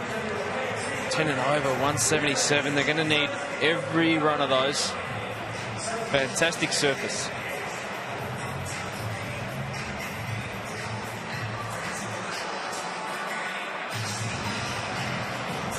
Well, look at the power to come. Mitch Marsh, he certainly has got some power, and we've seen Hobson also be very aggressive when he's walked out to the crease, and Nathan Coulter-Nile. Will they consider promoting him? Possibly, possibly. And deep in his crease, goes straight and goes magnificently for 6. Oh, he's hammered that. That's one thing I've enjoyed about Cam Bancroft's batting in this big bash is his ability to hit boundaries straight down the ground, mid-off, and then this occasion it's mid-on. So he must be really secure with his footwork. You see his head's pretty still there, and it's almost like a forward defence, and at the last minute he really generates some force through the ball. But it's that length again. That length is getting met at Perth Stadium tonight. Partnership 71 off 36. Last 50's been in 22 deliveries. Well fielded. Did stop the boundary. And have been able to run 3. So they're still going with the leg side heavy field, Hodgie. Haven't bowled too many Yorkers, so they're still going into the wicket, but they're taking speed off.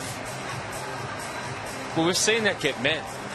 Saw Daniel Sams try those slower ball bounces into the wicket, and Sean Marsh, when he was on fire here a week and a half ago, absolutely thumped them into the stand. So the slow balls into the wicket don't seem to be working, but unfortunately that's Bravo's strength.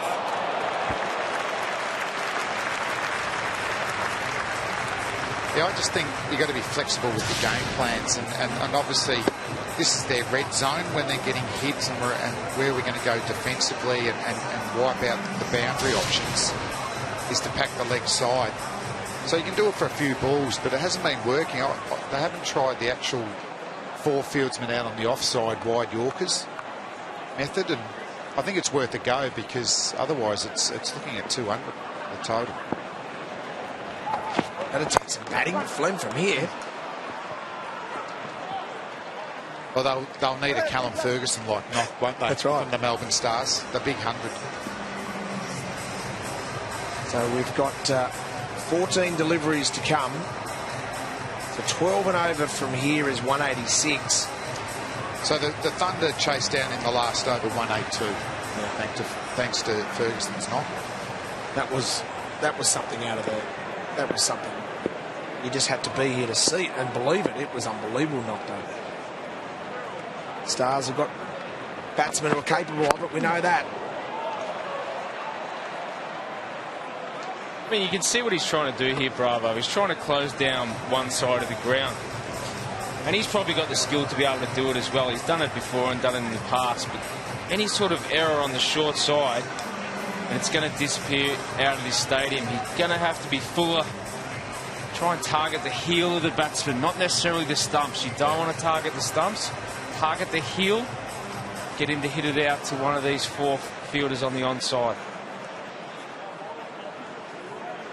It's actually a big delivery, isn't it? 12 off, a dot ball's a bonus, another boundary for the Scorchers. Continue to hit him straight. That's just a one. He's lucky to get away with that one. It's 13 off it. It's 2 for 160.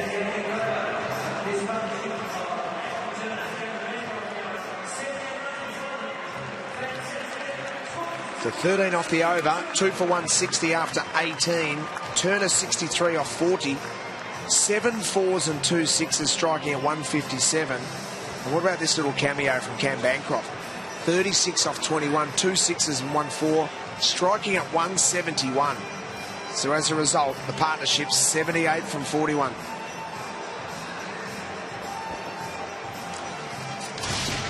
You've just made your way home. This was the story of the night.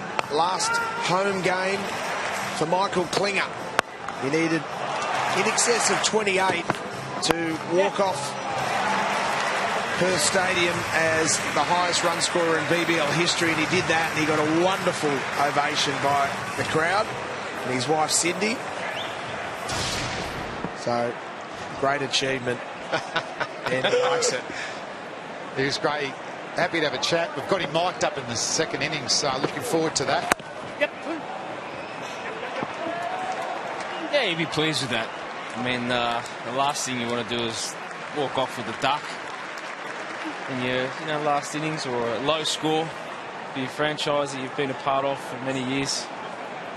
So, not what he wanted. He would have wanted more, of course, but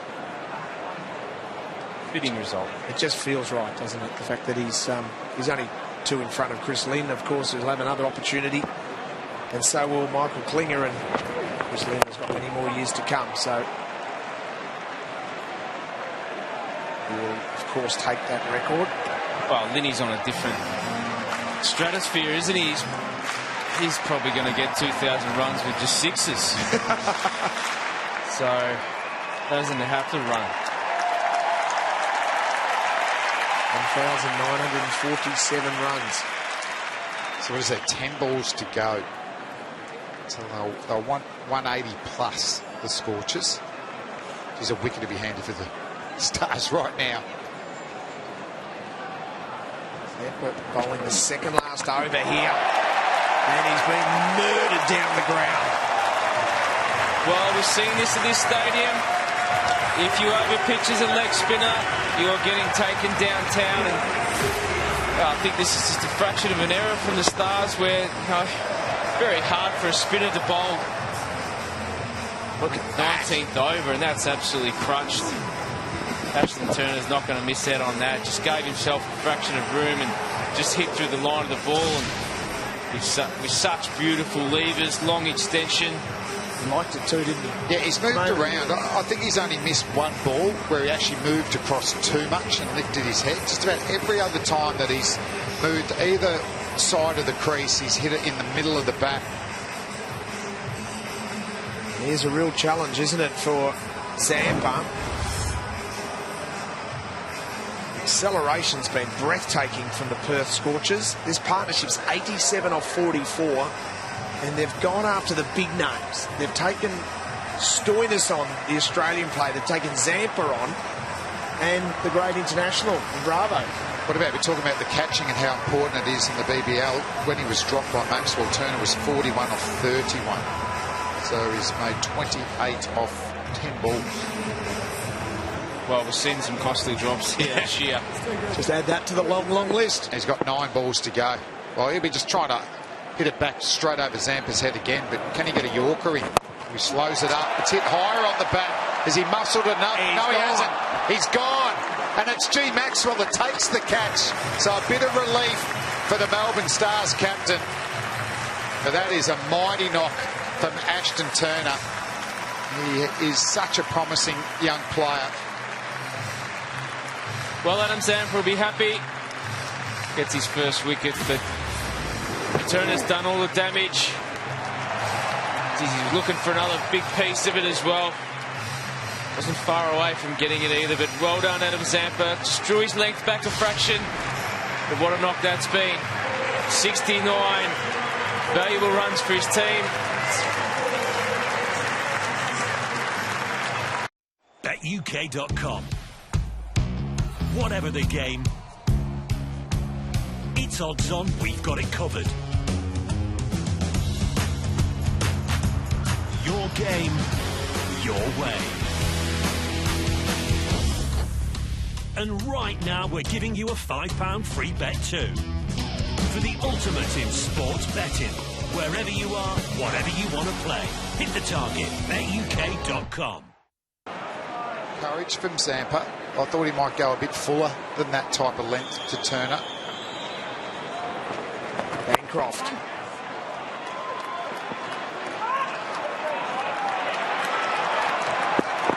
Good running. And I think the Melbourne Stars top order, Hodgie, will note that you've got to run well between the wickets. You can double up here. It's wide. Oh, there's no doubt. It's critical.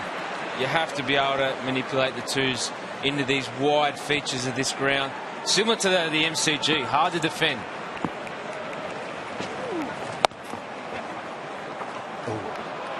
Just half an opportunity there, but squandered into the 19th. 3 for 172.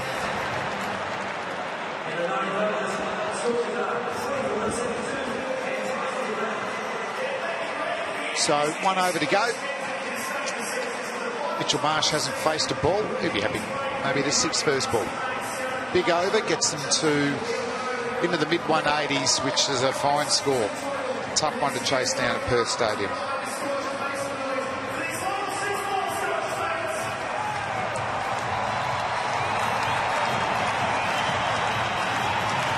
So just the 1 over to come, and Nick Maddinson, this is a must-win game for you guys when we look at the standings.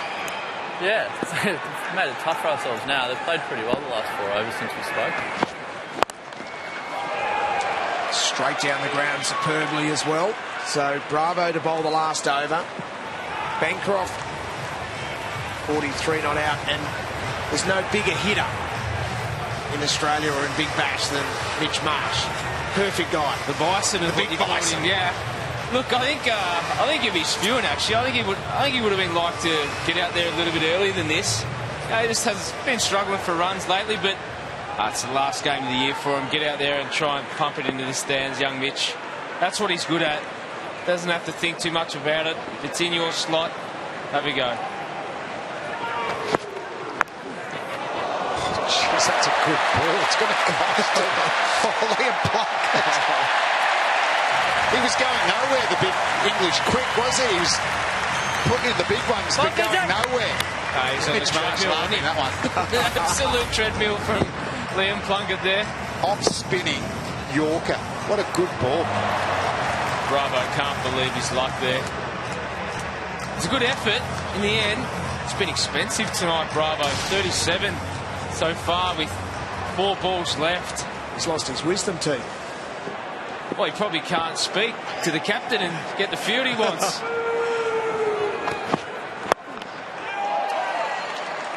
That's where they've hit him. He's had protection there, but they've hit him down the ground consistently. When they loft him, they've been lofting him into the stand. So 3 deliveries to come. Scorchers' highest score for the entire season was against the Thunder when they scored 4 for 181 with Sean Marsh. Unbelievable 96 not out, dropped on 2 occasions. Well, here we're seeing just the improvement in Cam Bancroft. Just his ability. Strike rate's 165. He's hit 2 sixes.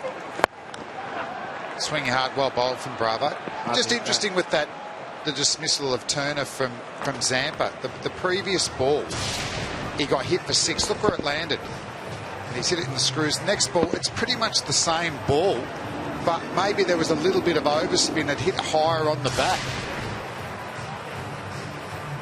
I think he just came fraction wide of the crease too, which just changed the angle a little bit, but he was lucky to get away with it. Though, I was thinking you had to go a bit fuller or make him reach for the ball. Lucky to get away with it. How good with G. Maxwell under that one, knowing that he's going to catch it. 2 deliveries to come. Down the ground from Marsh. And they'll get 2.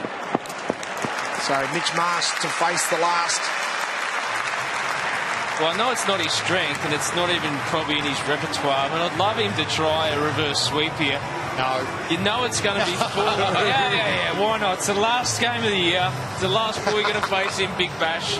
The crowd's here to see something special.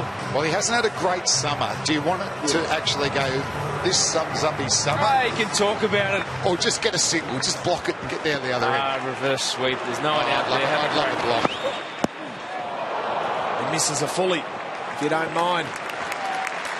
So that concludes the 20 overs, and it's their highest score for the season. 3 for 182. Off the 20 overs, the Perth Scorchers, Cameron Bancroft will finish 44 not out off 27, and Mitch Marsh 7 off 4. Well, that's exactly what the recipe was for the Perth Scorchers. They got off to a good start. Minimal wickets lost in the power play. Ashton Turner anchored the innings and made a majestic 69 off 42 balls. They've got their team in a position which they'll think with their bowling unit can defend. Yeah, it's interesting, isn't it? That was like retro Perth Scorchers, had wickets in hand in the power play, and Ashton Turner and Bancroft really turned the screws later on, and that is a fine score for the Perth Scorchers. It's going to be a tough chase for the Melbourne Stars. Yeah, this chase. So the Scorchers sent into bat and have put a very good total on the board. Started off with Michael Klinger in his last BBL game at home. He posted a nice 30, but the backing up of Ashton Turner with his 69 and Bancroft has really caused the Melbourne Stars to be on the back foot. They're going to have to score a lot of runs in this second half. Make sure you stay tuned for the action. Join us after the break.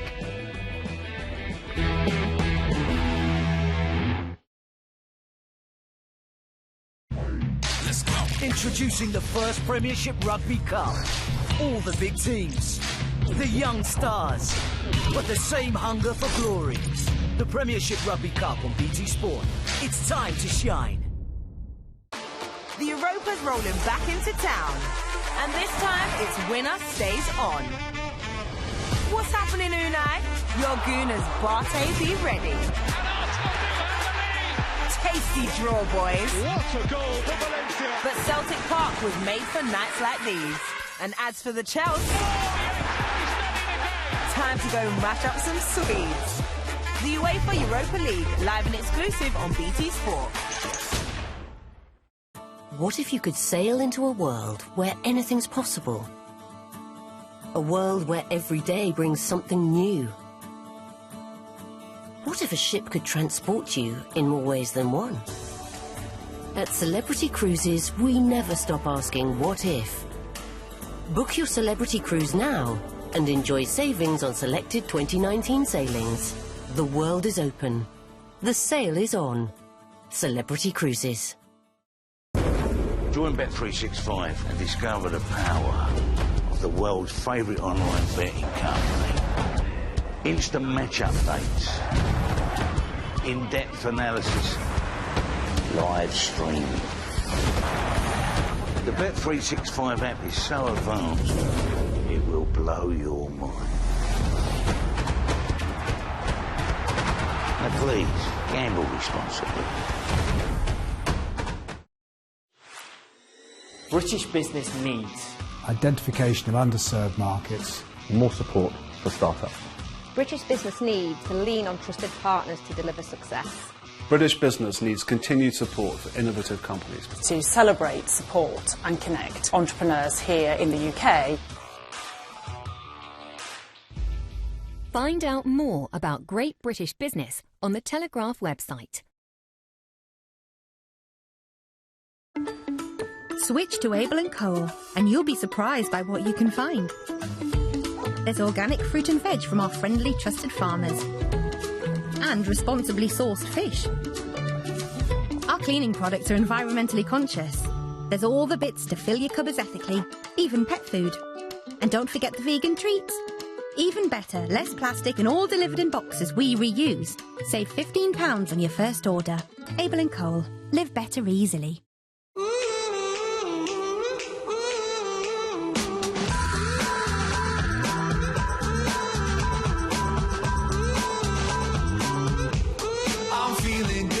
However you take your business card, make the most of it with shape, stocks and finishes from Vistaprint. Now's the time to try 250 standard business cards from $9.99 with code BCNOW. Own the now with Vistaprint.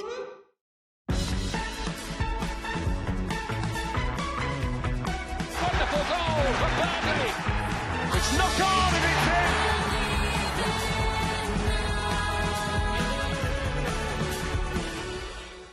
This is Formula E, racing for a new generation of motorsport fans. 2018-19 Formula E begins now. Think you know motorsport? Think again. This is a money point right here. Trying to go one way, trying to go the other. Racing has a new formula, and the difference is electric.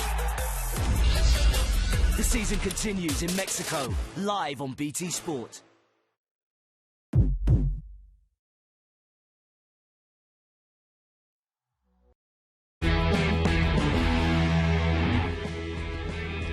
Welcome back to the halfway stage of the live action between the Perth Scorchers taking on the Melbourne Stars. Scorchers at the bottom of the table, but they're causing an upset after posting 182 key standout performances. Klinger in his final home BBL game. He's just announced his retirement from Big Bash cricket.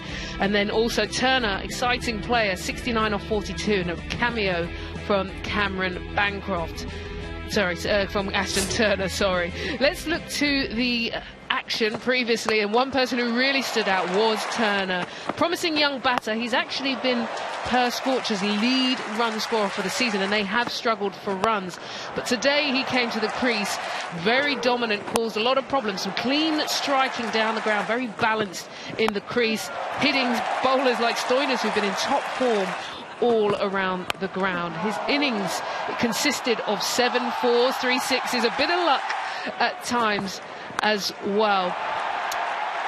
Turner has been touted as someone who should be given some Australian honours. He's played a little bit around the world. He's come and played some Sussex cricket in the UK, and with touch shots like that, just showing his class.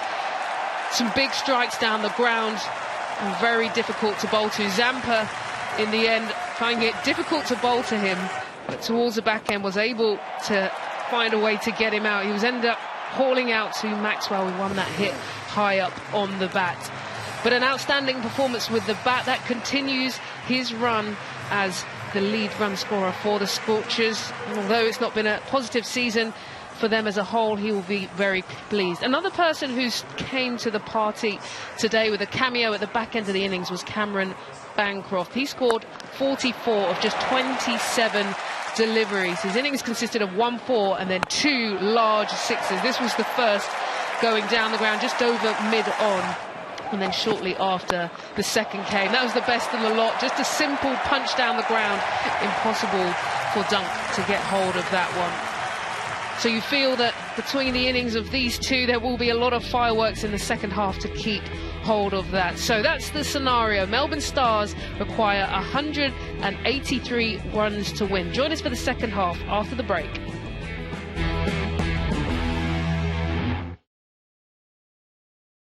This year on BT Sport. The Champions League is up for grabs, and the big dogs are hungry. Thursday nights, well, they're bigger than ever. These girls have got game, but the Queen, she don't care. And as for this whole thing, well, it's been the real deal since 1872. Surprise, surprise, the King is back. And Tyson wants titles. World titles. It's nothing to Marc Marquez. The kid from Spain's got 7 of them. Over in Glasgow, Stevie has big plans. But Brendan's got the blueprint. These boys have rugby on the brain and are obsessed. Pep City are eyeing 2 on the bounce, and everyone else is chasing it. Ain't that right, Jurgen? That's this year on BT Sport. Why buy a new car when you can lease? With Select Car Leasing, you can drive a brand new car every 2 or 3 years. Choose any leading make or model and find your ideal car at a budget to suit you. You can compare thousands of cars, add all the extras you want, and if you need any help, there's a team of experts always on hand. All cars come with manufacturer's warranty, car tax, breakdown cover, and delivery to your door. And at the end of the lease, you can simply upgrade to the latest model. Select Car Leasing is the smart way to drive a new car. selectcarleasing.co.uk. Let's, and everybody! Big game today, eh? With Odds Boost, you can choose which football bets you want bigger odds on. Get a free Odds Boost to use pre-match or in-play on all live Premier League matches at ladbrokes.com. That's wicked. No, this is wicked, mate. I fancied a walk anyway. Laters. Ladbrokes, where the nation plays. I'm self-employed, so my income's a bit up and down, so getting a loan looks a bit iffy because, well, my income's not regular. Ask Oakham about borrowing up to £1,750. We listen to your story, then make decisions. No worries about being self-employed. We still consider you. If you're busy, managing your loan on our app makes life easier. That's magic. I'll ask Oakham. Ask at oakham.com, phone or pop into one of our high street stores. Ask Oakham. We love to say yes. How do you make a holiday Travel Republic perfect? With a pool full of scary sea monsters and a beach where the prettiest mermaids live. However you imagine your perfect holiday, create it with Travel Republic. Where there's lots of singing and dancing and the sky is made from fluffy pink candy floss. Choose your holiday at a surprisingly low price. Visit travelrepublic.co.uk. Your perfect holiday is yours for the making. Connect to NordVPN. Help protect your privacy and enjoy advanced internet security. Download NordVPN now. 30-day money-back guarantee. Switch to Abel & Cole and you'll be surprised by what you can find. Save £15 on your first order. Abel & Cole. Live better easily. I used to love the FA Cup, but there's just no giant killings anymore.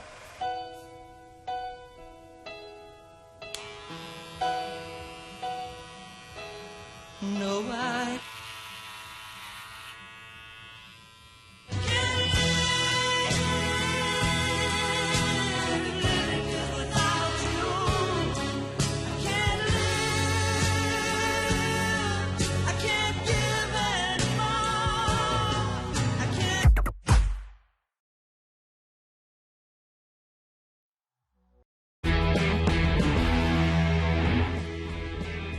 Welcome back to live Big Bash cricket. Plenty more cricket for you to enjoy coming up, not just today, but more on the horizon. Australia are taking on Sri Lanka in the second test. It's currently day 4, which is kicking off tonight.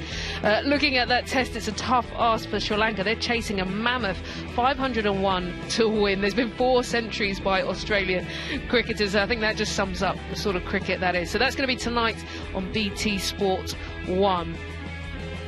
Big Bash continues as well. Hurricanes, the Hobart Hurricanes are at the top of the table and they take on the Renegades, placed 3rd. So you just feel now at this crunch stage they will be looking to finalise semi-final spots. So that's Thursday, 8:30 AM on BT Sport 2. So back to this game at hand, and the Perth Scorchers have set a mammoth total as well. 183, which was really set up nicely by the batting of Cameron Bancroft, but most importantly, Ashton Turner. He scored an excellent 69 of 40-odd deliveries. So out to the field they come, ready to defend that total for the Stars. They have some work to do. Currently sat in fourth, but they will be looking to make sure they get a last-minute charge to book that semi-final place. OK, let's get over to the commentators, Brad Hodge, Damien Fleming and Jason Richardson.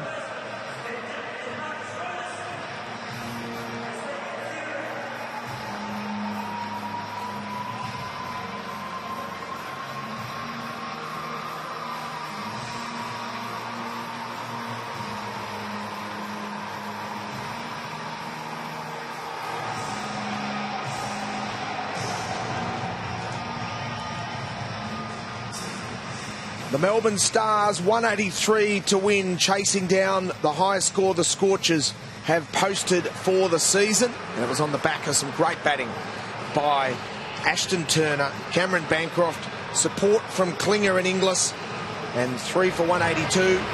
So the Melbourne Stars, who have 3 games to play, this is their third last game, and they've got an opportunity, if they win all the games, and they've got an elite batting lineup, that they can maybe force their way, forget about into the finals, right towards the top and have a home final. And Flem, that's so important. But it starts at the top with this opening partnership. No, they take a home final, certainly. Richo, Ben Dunk, been a little bit better this season after a poor 07 BBL. And Marcus Stoinis, well, he's been on fire, hasn't he? You know, averaging 62, strike rate of 132, a few 50s in there. Well, since he's gone up to join Ben Dunk at the top of the order, Hodgie, Melbourne Stars season has been on the incline. Yeah, they certainly look a lot more stable, don't they? Stoinis in particular in the power play has been brutal against spin as well, which is unlike Marcus Stoinis, but he just looks like he's in a great space. He knows his game at the moment. He's playing well. It's sort of helping Ben Dunk free up as well, taking a lot of responsibility on his shoulders. But this is going to be a super run chase from these boys in green. And don't adjust your sets. It's smoky because we've had the fireworks. The crowd's been entertained, and the fireworks will be right now on the field, courtesy of the speed of Jason Behrendorff. And they're up against one of the best power play bowlers in the BBL, Jason Behrendorff. Generally doesn't get hit around, swings the ball around. It'll be interesting, the Stars bowlers didn't get any movement. That first ball from Behrendorff went pretty straight as well. So Stoinis to face his first delivery. Dunk is channeling inner calmness before the game, preparing himself mentally. Just seen him on the boundary line, eyes shut, making sure that he's ready to receive what is an elite bowling lineup. And this has been, Perth Scorchers have been the lineup in BBL history. They've always had the best bowling team.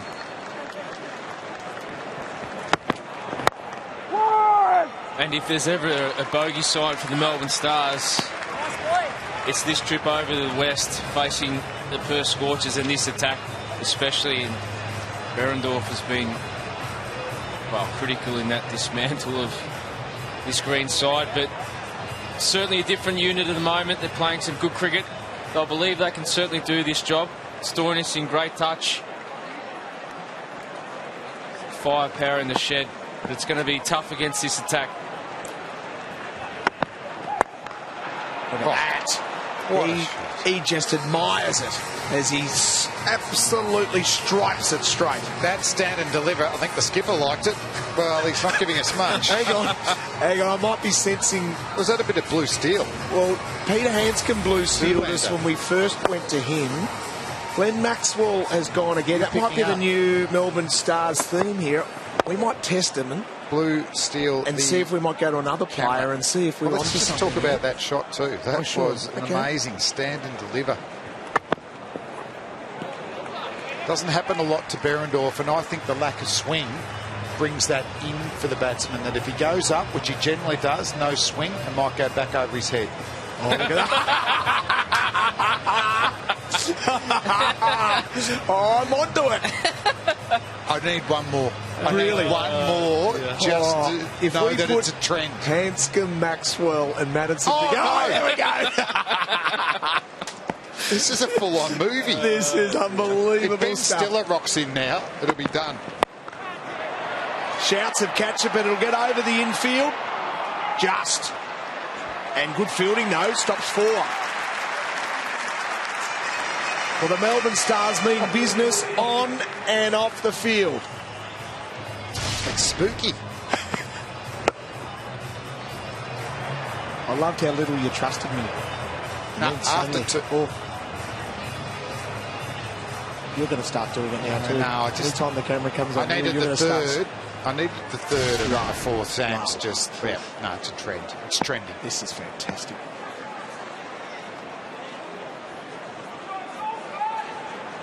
So aggressive, isn't he, at the top of the order, Stoinis.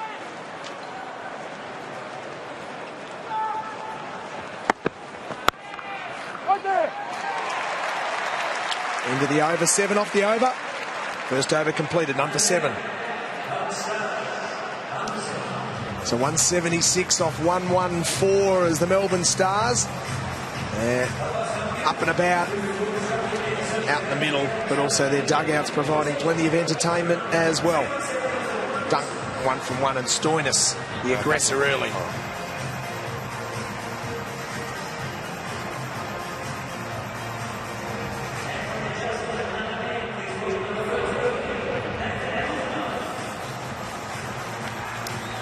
Nathan Coulter-Nile to open up from the other end. But it's good to see him back in the side. Important player for this team, and this partnership, Coulter-Nile and Berendorf, it's daunting for a batter when you come over to the West and see these two running in with a... You sweat just thinking about it, don't you? Yeah. They taunted you. Brings back nightmares, and then you got Mitchell Johnson coming on after that. Nothing worse. That's when you just take the long handle and slog and hope you get a few in the middle and walk off and say, I just didn't get any today, coach. Look at that. What are we doing? I reckon that's more Brokeback Mountain than it is Blue Steel, anyhow. Well, you know. This is all on the back of this. This is when we saw... We saw... Oh, this is not even a replay. That's Glenn Maxwell. He is playing it beautifully at the moment. If the batsman can do it, then it's just something special. That is. We go down to Marcus Stoinis. That's what I love about the Big Bash. There is Glenn Maxwell. He's the captain of this team. He's having a wonderful run. There's so much at stake, yet they understand it's about entertaining. That's great. Well, he is the big show. He knows the importance or the value of entertainment. There's no doubt. Well, Peter Hanscom was the first one that we got to see, and I just picked it up, didn't you? I just thought, to your credit, I just thought maybe he was really channeling, but then. So we wait. We wait with great interest. Not eyeball. Oh, bang! I'm going to be haunted tonight. Whoever came up with it. We need Ryan Daniels is out there peddling. He's trying to find out who came up with it. No. Straight away says no. Doesn't quite make it. So Coulter-Nile's gone short straight away. Dunk actually hit that really well. Not sure what they're questioning. It's clearly bounced. The fielder's said it's bounced. Oh, jeez. But they're trying to say to the fielder, maybe you don't quite know. Maybe you didn't know what you're doing, buddy. I think the fielder's said he's not sure, and Inglis, the keeper, or Bancroft, the keeper's said, I got a good look at that. I reckon he's out. She'll test the elite honesty. Well, his elite honesty was no. I'm sure it's not out. I think the fielder just said, no, it didn't carry. I didn't catch it. So he was honest in his appraisal. Do you 100% know every time, Hodgie, when you dive forward? You can't see it, is it? It's more a feel. I mean, that's pretty close. I mean, it didn't look like it was going to carry when we first saw it live. Michael Klinger's in the huddle. Bit of confusion here, Michael. Yeah, I think he's given the soft signal out, so I think the batters aren't that happy with that. But I suppose we'll see what the umpire goes with here. It looks like a close call. I was right next to it and I couldn't tell, to be honest. So. But the first reaction from the fielder was maybe no. Maybe it didn't carry. Yeah, I think a young guy as well in his third game, I think as well. I think maybe just didn't want to. I don't know. I'll ask him in a couple of minutes, but I think he actually didn't know. I don't think he didn't say no straight away, but we'll find out in 20 or 30 seconds. Hey. Cast your mind back to a Sheffield Shield final, Maxie, where you took Stewie Law. Yeah, the third Stewie slip. Law, yeah. Unfortunately, they didn't have the camera footage for their past my elbow for that one. But yeah, that was an interesting moment. So nice to speak to you. I was thinking before speaking to you and Clem, obviously goes back to my first training session when I was 17s for Victoria, and you guys were my idol. So it's come full circle now. So it's pretty cool. Oh, that is sensational. Maxie, you were about 17, 18, weren't you, Maxie? And you debuted when you were 18. Yeah. You're playing in the 1990s. Yeah, I was. We're all a little bit greyer now, aren't we? So. Oh, maybe you. I think me and Hodge are hanging in a bit. They're basically white. Yeah, run out of Jamaican brown. Hey, Maxie, what about the bowling group? What have they talked about out there bowling on this pitch? Yeah, the pitch was pretty good. I think with the new ball, just when you bowl good length, there's just a little bit of that tennis ball bounce here. We've had a couple of wickets that have been really fast and flat, a couple that have been a bit poppy, and this was just a little bit tennis ball-y. So I've given it. Unbelievable. I don't think Dunky's very happy here. Right, boys. Catch up, mate. Well, Dunky can't quite believe that. So Ben Dunky's gone, and he seems bemused. Court Hobson bowled Coulter Nile for 2, and it's 1 for 9. Oh, nice. Free bet. What do you reckon? No brainer, mate. No brainer, mate. Nobody no-brainers the hunch. Free bet time. Brain cells, go. Bookings. 3.2, much average. I like it. Both teams to score. 78% chance. Now we're talking. Corners. 10.5 per game. No team beginning with C has ever beaten. I'll take it from here. Look and learn. Heed your hunch with Betway's Free Bet Club. Put £25 on multiples for £10 and weekly free bets. So 1 for 9, and slightly controversial there. Peter Hanscom joins Marcus Stoinis. So Flem, explain that for those at home. Soft signal out. Third umpire. Well, you need couldn't disprove enough to actually overturn it. And on some of the footage we saw, it was blurry. So on this sort of footage, you can't overturn it. I mean, at that speed, it looks like his fingers are underneath. Hobson, he's sort of saying no, as opposed to saying I don't know. But the umpires obviously deemed that they thought it was out. Well, I'm not sure how you can give the soft signal out when the player clearly, as soon as he got hold of the ball, you could see in his mannerisms that he was saying no. He said no. Yeah, absolutely. So Coulter Nile to Hanscom. But I'd like to know the dialogue to the umpire going, are you certain that you didn't catch it because it looked clean to us? Split second though, wasn't it? So it happened very quickly that he put his hand straight away and said, don't think I caught that. But the first replay like that looks like it's gone in clean. So hard but we needed them closer and cleaner. All right, so a big wicket there. Scorchers getting dunk. And the quality Australian player in Peter Hanscom comes out. He comes out in good form. He was terrific throughout the ODI series against India. No, he was fantastic, wasn't he? Slotted into the middle order and played particularly well. He's a good player against spin, but... Let's have a check out the reaction of Nathan Coulter Nile. Be the bowler. He turns straight away. Yeah. That is not okay. That is not I've got a wicket. No. So it looks like Coulter Nile's gone with Hobson's decision.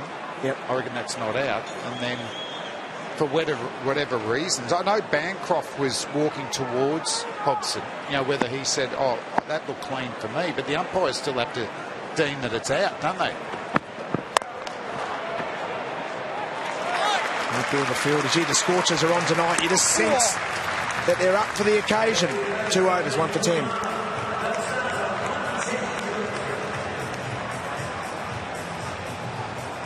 Well, drama in that over. Wicket and 3 from it in Coulter Niles first. It's the start they wanted, not the start the Melbourne Stars were after.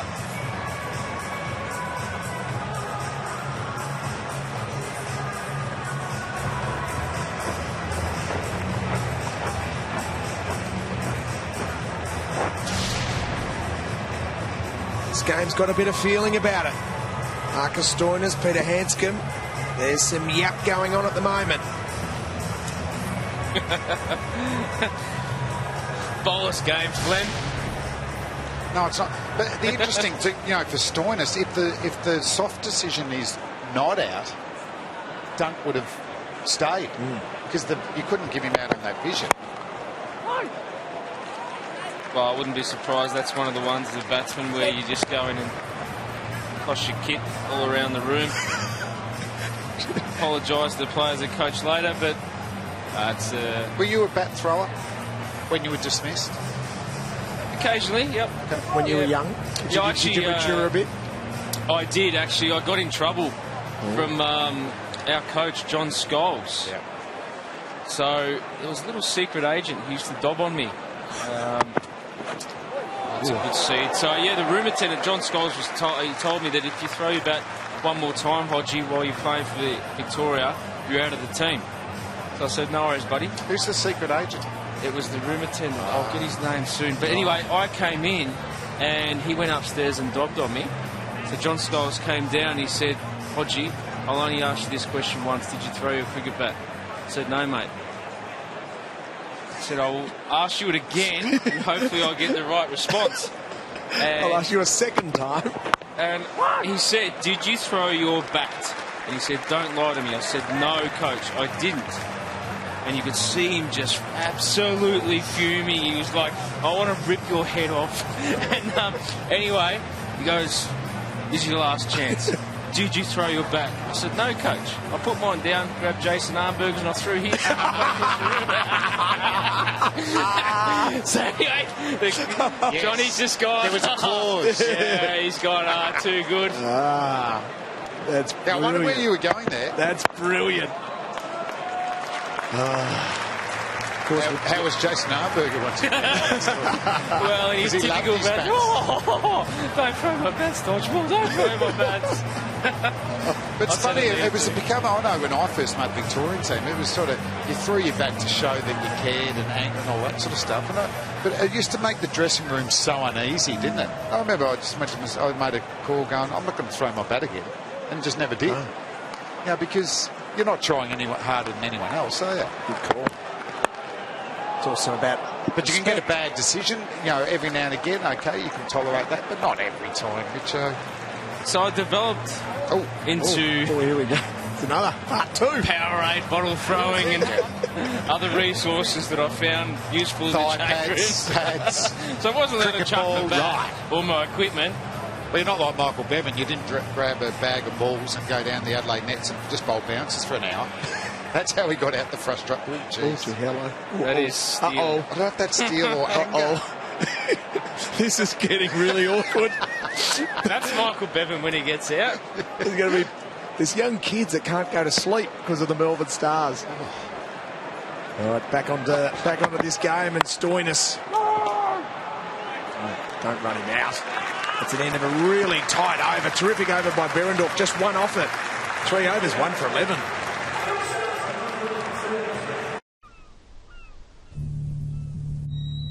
It is not the critic who counts. The credit belongs to the man who is actually in the arena, who knows great enthusiasms, the great devotions, who spends himself in a worthy cause, who at the best knows in the end the triumph of high achievement. This is a must-win game for the Stars. Get the 2 points here. They really consolidate their spot into the finals. They'll have a game in hand of the Thunder and the Heat, and they'll be 3 points clear. So they'll lock in a final spot, but then they can go even deeper. You can see Coulter-Nile, that's an excellent delivery. That's probably the best dot ball of the night now. Wide corridor to Hanscom. If we've got his first ball that he actually bowled to Peter Hanscom. So playing a miss, it was that sort of line on length straight away. They want to keep away from his pads. Loves whipping it through the leg side. Don't really wide enough to cut, but it's been interesting. He's 2 off 8 deliveries, Peter Hanscom. Yeah, he needs to get moving. Wide corridor they're bowling. Wide full corridor. There it is again. And they got the error. Hanscom's gone, brilliantly described, Flynn. Yeah, it's led to his dismissal. He's got frustrated. So excellent planning from the Perth Scorchers. Great execution from Nathan Coulter-Nile. And he got it going from ball 1, outside off stump. We had a play and a miss the previous delivery. So building up pressure, another wide corridor delivery, and Hanscom losing his balance, using a lot of bottom hand, trying to muscle it straight down the ground, and it's another wicket to Nathan Coulter-Nile. Hanscom goes cheaply, Stars in trouble at 2 for 11.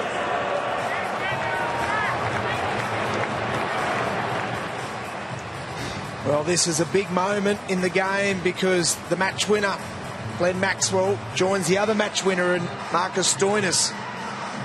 They're like a dream team, a dream combination. And can they take to this attack and score the 172 off 100 balls required for victory?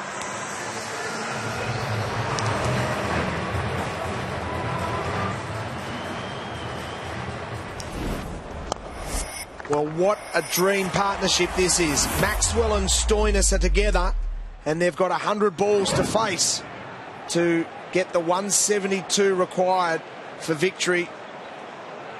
And if they could face at least half of that, the way that they bat, they'll get a big dent into it. I wonder if he'll go short. First ball, Coulter-Nile.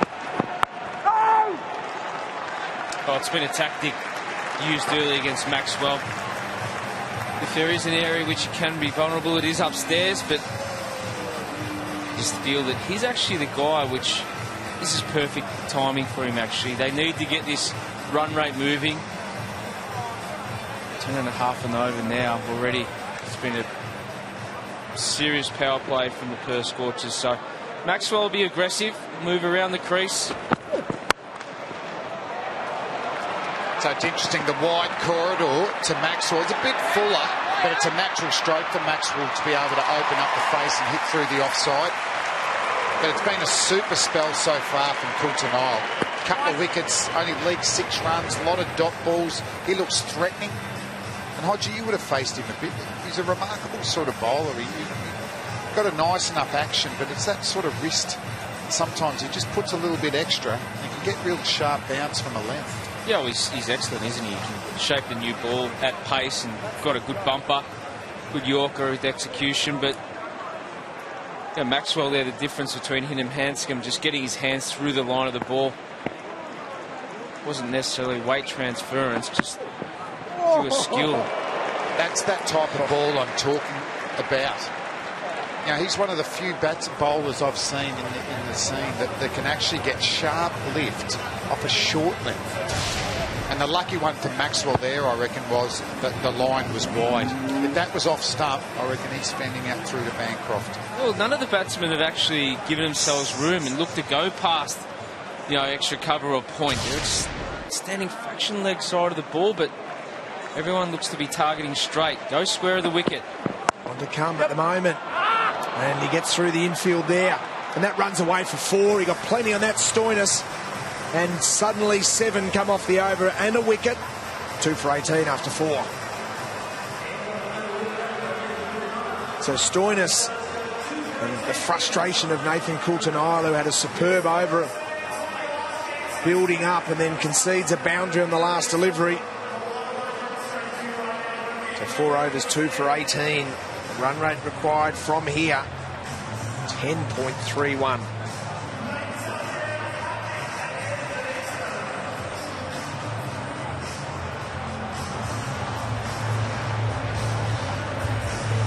just made your way home from a beautiful Sunday night out. Put the kettle on, settle back, because this is going to be a ripper. Do not go anywhere. Tell the kids they can stay up. It's worth watching, because Stoinis and Maxwell batting together is going to be a treat. Absolutely, tune in. You just feel that this game is heated up. There's a bit of spice out there in the middle. And if there's ever anyone that's going to add a little bit more spice, it's the big show. But game day, Jason Behrendorff, he'll have something to say about it. It's interesting, he's such a good matchup, Jason Behrendorff, for these two players who like width. They like to free their arms. He'll just keep it tight. Matt Kelly's another one. Could be throwing the ball, will challenge those stumps, bring the ball back into these two. Well, Kelly's got a couple of beautiful Yorkers up at the Gabba the other night. But yeah, just that angle, that shape back in, it's going to cramp Stoinis and Maxwell for room. Stoinis is probably the one more likely to hit the ball back over mid-off or mid-on off Behrendorff. Stoinis is here in the middle of the bat. What's amazing about Jason Behrendorff is that, unlike the Melbourne Stars, he's realised that the ball's not swinging for them early, so he's just dragged that length back a fraction. So he's bowled 2.2 overs, so 14 deliveries and 9 dots. Behrendorff, so bowling superbly at the moment and testing this elite team. Well, it's just relentless, because in your mind, you're just thinking that the ball's going to shape back into the stumps, so you know you're going to be vulnerable against that delivery, and then when he bowls a ball like that, which is probably one of the looser ones, you miss out, because you're in a negative mindset, because he can get you out. You miss that scoring opportunity. Very hard to be positive against Jason Behrendorff. That's why his economy rate over his time has been in the sixes. You know, Hodgie, what have you made of Maxwell's season? It's been just a couple of 40s. I think he's been fantastic, actually. I reckon his leadership's been really good on the field. No doubt, just with the bat, though. Yeah, I look like everyone. You can have patchy form as well. His leadership's been elite, and everyone, all the players are talking about how much they've absolutely loved being captained by him. Yeah, I mean, the one thing we probably associate a bit more with Glenn is a higher strike rate, but he might have just dragged it back a fraction, and that might be a result of his leadership. He's trying to take a little bit more on, bat a little bit more time, take it a little bit deeper. So I don't know whether they've talked about it with the coaching staff, but he's still got that ability to be very impactful and change a game within a couple of balls. But such a student of the game. Yeah, I think it's more situational. I think that's a lot of people don't understand that about Glenn, that he actually does love the game. He thinks about it a lot, talks about it a lot. Takes him on and gets there. You know, I had the pleasure of sitting down for the season and having a chat to him. Chat about that after the break. 2 for 21 after 5. William Hill customers are enjoying bet boosts on their ACCAs. And now the boosts are even bigger. Choose the ACCAs that you want to boost and get better odds and more returns on your winners. Bet boosts are available every day, online and on mobile. All you need to do is create an ACCA with 3 or more selections, hit boost in your bet slip, and you're away. More control, more value, more to celebrate. William Hill. This is more. What a good team, haven't they, the Melbourne Stars, and they bat really deeply. Yeah, Nick Maddinson in next. I think he's just starting to find some really good form. It's a shame that he broke his arm just after making a real quality 160 for Victoria in a Sheffield Shield clash. So a welcome return for form for him, and they need him. Also that he's a left-hander in the middle of the order as well is so important. But this guy Kelly's been impressive throughout this tournament for the Perth Scorchers. A real find. Leg side there and wide.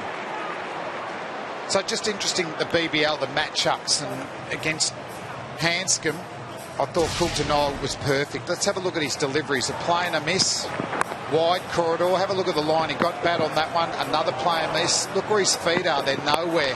And then he goes bottom hand. His front knee doesn't reach into the ball. So that's where a game plan going in, well executed from the quick, has led to the dismissal of Peter Hanscom. Good shot from Maxwell. There's the power. That's a 6. Oh, how flat was that? That is unbelievable. Oh, it's a 4. It's a 4, is it? Gee, I thought it just popped over. Yeah, it's a quality cricket shot. It was just short of a length from Matt Kelly, and Glenn Maxwell was onto it like a flash. Beautiful swivel rotation of the hips, balance. What a shot. I just sense that he's going to actually... He has to go hard here, Glenn Maxwell. Both batters for the last 5 balls have to attack. And do you take on Kelly, the Absolutely. youngster who hasn't settled yet? You've got no choice anyway, and that's the result of Behrendorff consistently being a challenge to batsmen in the power play. You have to take risks against others. You've got no choice.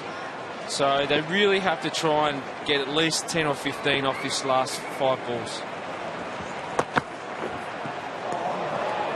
He draws an error from the 24-year-old fast medium and Kelly. They're wide, Pressure. very wide.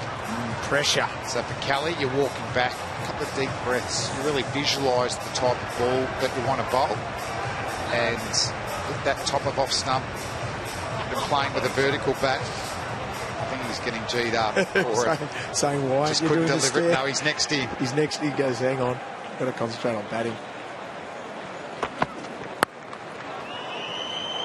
He's done a good job, Matt Kelly. He's taken this role of bowling in the 5th and 6th over out of the hands of AJ Tye, which you can debate whether it's a good decision or not. Sometimes I reckon Maxwell gets into this a bit, Hodgie. Maybe he just loses bottom hand. I've seen him get caught at gully often. Is there a reason for that? He's just trying to get on top of the bounce. He's thinking, he's actually thinking that anything that's pitched up, I'm going to take it downtown straight. Yep. But because he's so talented, and when he goes out like that, it looks... I think the Australian cricket-loving fans have a misconception of him. It looks like he's not trying, or it looks like he's taking it all for granted. It's an actual skill. He's worked out that he actually can't take it downtown over the top. Yeah.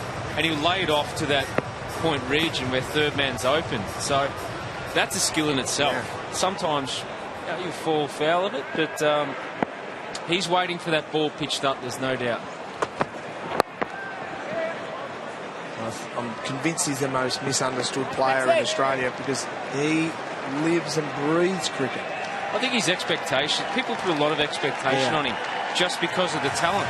And we're questioning, his performances so far. He's striking at 125, averaging 23, 24. That's good enough. That's good. But it's not superstar status which we pin to this guy. Yeah, we expect.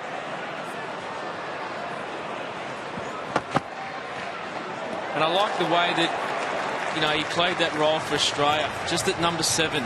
Just get pure clarity in your role. Go and execute as best you possibly can. We don't expect centuries, we don't expect 90 off 50 balls. Go in there, get 30 off 20, 25. You've done your job, we're happy. So just simplifies his mind. Yeah, he has moved around the batting order in every form of the game. What's so difficult? Because you're not sure of what the expectation is. You go up the orders, is he expected to slog? The results can often be he falls foul, he gets out. But he's not out at the moment. He's still there. It's 2 for 32. So 151 off 84 balls is the equation for the Melbourne Stars to win this game, cement a spot in the finals, and continue their charge towards maybe a home final. That's what's at stake. 151 off 84.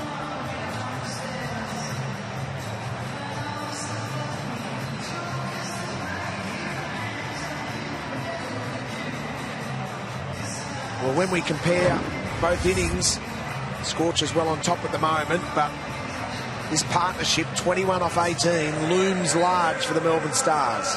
Yeah, equal lowest power play for the Melbourne Stars this summer. Last time was against the Melbourne Renegades. They went on to win that. Stoinis 70 to get them home. I'm not sure they were chasing 183 for victory. No, that's correct, Brett.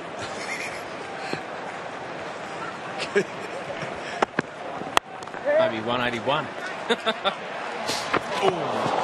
But there's no need for alarm bells at the moment. The Melbourne Stars, they've got two extremely powerful units out in the middle who can easily strike at 175 and above when need to, but they need to find a weakling, need to find a target. So, Hodgie, are you comfortable with these power hitters out there? As long as the required rate is under 12, they should be able to get home. So is that the benchmark? No, I think it's dangerous now because one good over and that pushes to 12. It's rare that you chase 12 and over this far out.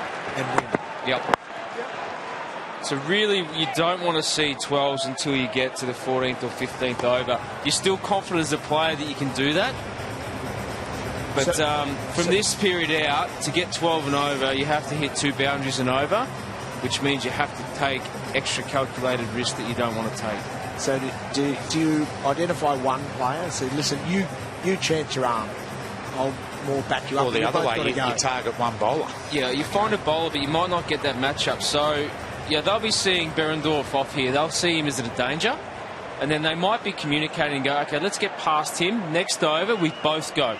And we go as hard as we possibly can until one of us is out. Then you rebuild again with the next partner and then get to that stage again. Because both of these guys can be equally as damaging. Yeah. So if you create absolute chaos and both of them are going hard, as a bowler, as a captain, you find it so difficult to defend. Well, chaos will create pressure on the bowling team and create mistakes, surely. Chaos reigns, there's no doubt, but to partner that, you need execution. So we wait. So if you're them, you're saying let's see off Berendorf and then chaos. No doubt. I wouldn't fancy this matchup at all. Another good ball. That's his stock ball, isn't it? He's the Monty Burns of the BBL. He's miserly with his runs, though. Monty was miserly with his money. And have a look. This is the Berendorf Boulevard of Boredom. It's dot ball century. 89% in that good length. Hodge, some of them swinging in, some of them angling away. That is as tight a grouping of deliveries as you can see. You happy, Monty Burns, or not? Boulevard of Boredom. And he finally gets out outside that and gets slashed. I think I've cost him there. Before. I built him up too much. That was commentator's curse. But that was the one, he missed that boulevard on that occasion. He actually gave Stoinis the width, and what I liked there, Hodgie, was he didn't try and overhit it. It was there and for a cut shot and put it away. Well executed. Yeah, no, he just stayed leg side of the ball and just beautiful execution. Watch the ball onto the bat. Use the pace to beat point. And once you beat point, shut the gate in the Perth Stadium or the whacker of the past. So one to come. A lovely adjustment there from Berendorf. Straightened it up. Great spell. 4 overs, none for 18. Berendorf, 2 for 39 after 7. Join Bet365 and discover the power of the world's favourite online betting company. Instant match updates, in-depth analysis, live streaming. The Bet365 app is so advanced, it will blow your mind. Now please, gamble responsibly. Welcome back to Perth Stadium, and that jumper that you're seeing right there is the Indigenous jumper for the Perth Scorchers. It was designed by my man Kevin Binder, who's with me right now. Kevin, that's a brilliant jumper. Tell us about it, mate. Yeah, I mean, the story behind the jumper is the big circle down there, the whacker, so it's the old ground.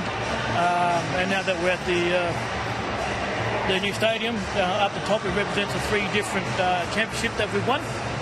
And down the bottom on your left, it's the dirt Uruguay, which is what we call the Swan River. in Wajak country, and it's basically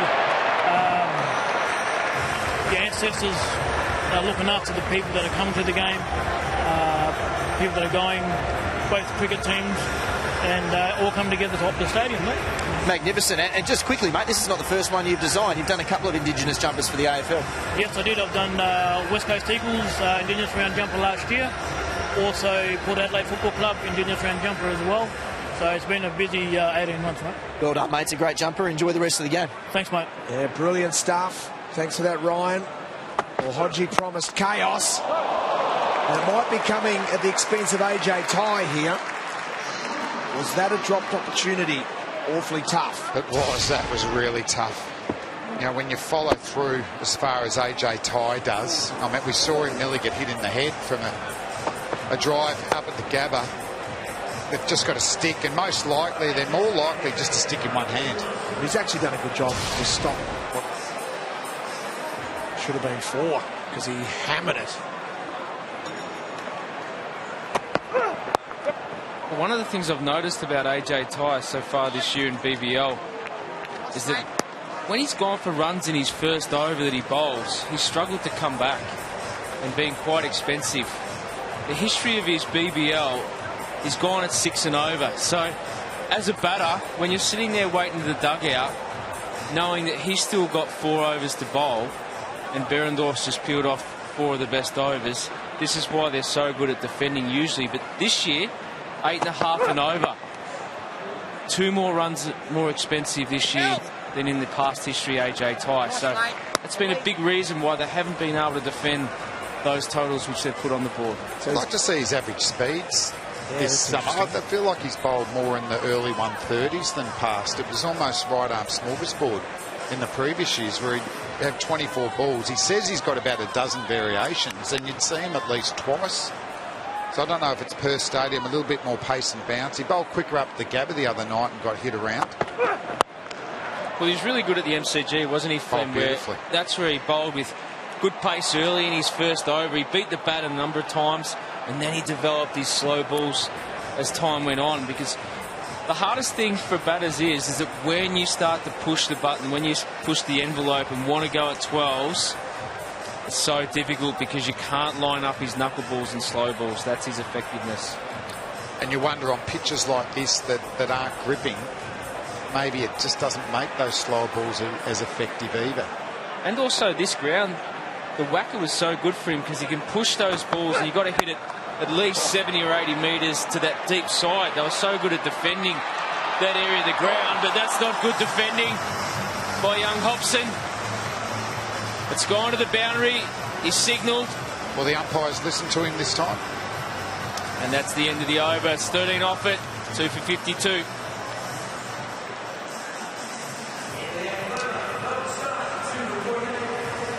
Well, expensive over from AJ Tye in his first. That's exactly what Stoinis and Maxwell would have wanted. The partnership is just growing.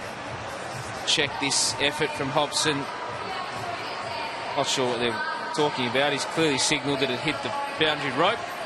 They don't listen to him. Haven't listened to anyone so far tonight.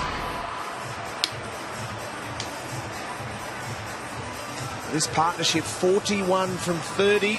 Hodgie promised chaos once Behrendorff was out of the attack, and well, they just welcome AJ Tye with 13 off his first, and now Mitch Marsh. Yeah, well, I think he'll expect exactly the same.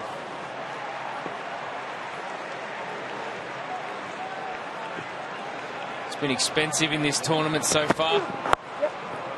Hasn't bowled a lot, only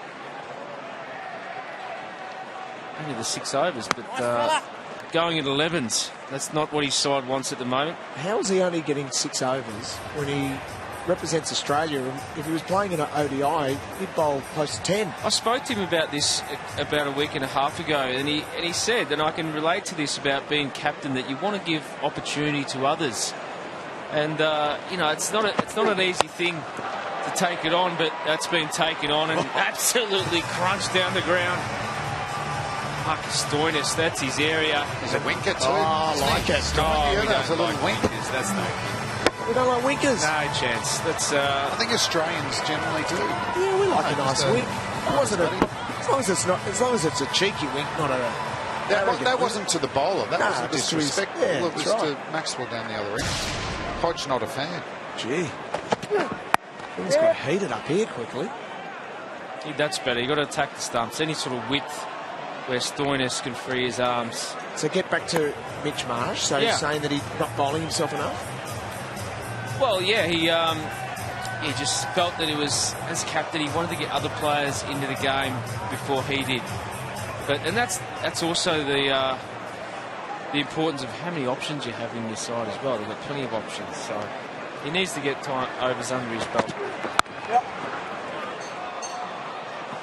And Hodgie, would you read anything about the all-rounder battle out there? Marcus Stoinis versus Mitchell Marsh, competing for spots in different teams. Yeah, I wonder, that's interesting. Renshaw can fit into that spot as well. You were talking about. Well, I think he's the form all-rounder of BBO 08. He just needed to get some runs. Which he did. For me to call him an all-rounder. 90 not out. He got 1 for 15 again today. Yeah, you love his bowling, but there has to be a competitive edge. All-rounder versus all-rounder. I mean, teammates, yes, at the top level, but on still, the field, there's spots to be had. Every player that walks onto the field wants to be the best that he can possibly be, whether he's all-rounder, batsman, spinner. There's a little internal ego competition that goes on in every sportsman. Well, there's World Cups. You and Shervo. Oh, wow. Couldn't even carry his bags. Into the 9th over. That's 2 for 60. 100. BetUK.com. Whatever the game, it's odds on, we've got it covered. Your game, your way. And right now we're giving you a £5 free bet too. For the ultimate in sports betting. Wherever you are, whatever you want to play. Hit the target, BetUK.com. Hurricanes Renegades looks mouth-watering. Top of the table clash there. And the Brisbane Heat are getting form at the wrong end of the season. They might just shape the finals. Stars can run down the Scorchers tonight and then launch into the Gabba on Friday and take on the Bash Brothers and the like. And Matty Renshaw in great touch now with 90 not out. It's all too little too late for the Heat, but there's a couple of huge games coming up in the Big Bash as we get to the pointy end of the season. Umpire says leg side. Initial thoughts, Hodgie? Yeah, well, it looked pretty straight, didn't it? But Marcus Stoinis, he's always angling down. He's shuffled across. It's not going over. Close. It's been that good a pitch. We've hardly had an LBW shout. No, the wickets have been good here, apart from the first game against the Adelaide Strikers, where it was more like the Sherwood Forest than it was a cricket wicket. Where was Robin Hood? Or good Yorker. And that's one of his trump deliveries, isn't it? Right. Kelly, we've seen him not only just bowl it at the death, but he'll bowl it in the middle overs. He's getting plenty of wickets with it. Yeah, spot on for him. He got... And here we go. Let's have a look at his Yorkers. It's just doing batsmen. And they're top-order batsmen too. That's Sam Harper. That's Brendan McCullum. And look at that, to a left-hander as well. So it's a gun ball, and probably one that's not executed enough in the middle overs when the batsmen aren't looking for it. Force them back and then bowl a Yorker like that. That's outstanding again from Kelly. 50 partnership off 38. He can add 4 more. He just gets a glove. And 27 off 19 Maxwell. So this partnership's looming large for the Stars. So that's another important variant, I think, going forward here at Perth Stadium. The bouncer can be a weapon because it's quite wide, but you can't bowl that line. Maxwell didn't middle it, but he just had to help and get enough on it for it to run down to fine leg for 4. That sort of line needs to be on off stump or just outside and around shoulder height. It's called? Yes, it is. That's nasty, that one. So a bucket ball free hit here. And if you're Matt Kelly, giving a free hit to Glenn Maxwell, good luck. No, you're not in your happy place. I think you'll step away and try and carve it over, extra cover for 6. Well, there's plenty of room between long off and cover. He'll have to back his Yorker, won't he, Phil? Yorker.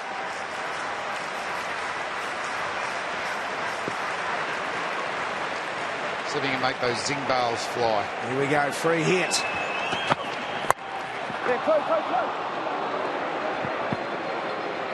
He's actually bowling it that well. I don't know if he actually needs to go to the Yorker, to the bouncer. And maybe that full toss was an attempted Yorker that didn't go well, but generally lands, he's got a field set for it. And even when he doesn't nail it like that, it's still too full to get under. No, he's been impressive. I can only think that the short ball tactic must be, a plan against Maxwell. That's good defensive bowling. So 9 runs off this over so far. If you can get out of jail here with a dot ball or a single after giving a no-ball free hit, it's done pretty well. We're just starting to see the acceleration, though. Ty going for a big over of 13, Marsh for 8. This one's gone for 9 with 1 to come. So seeing the full court press at the moment for the Melbourne Stars. Well bowled. Went to his go ball. Well bowled, Matt Kelly. Under pressure. Closes the over out. 9 off it. 2 for 69.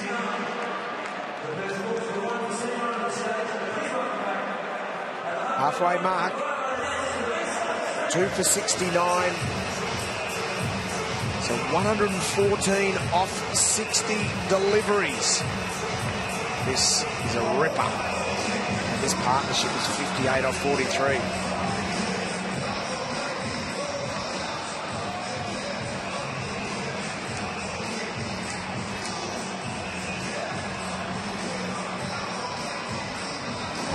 Stars are moving up. Nearly getting alongside the Perth Scorchers. At the same time, 10 runs behind what the Scorchers were and 1 wicket more. So still advantage Scorchers, but this partnership's 58.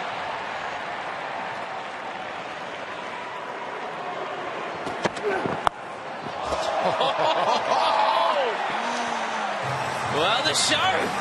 Well, he's played that beautiful. That's 2 times he's hit that shot superbly. I think if you're going to go upstairs to Maxwell, that wasn't that short, but you need to go full on. You need to actually bowl a bouncer. You can't bowl short of a length, angling into leg stump.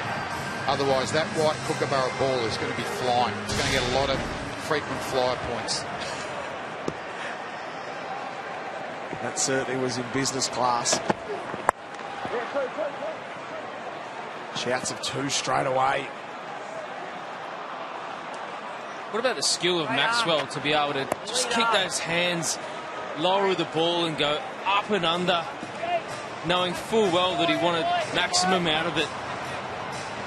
So they've kept that required rate under 12 or under 11, in the last few overs. They're finding the boundary. This could be a big one. Marsh is under pressure.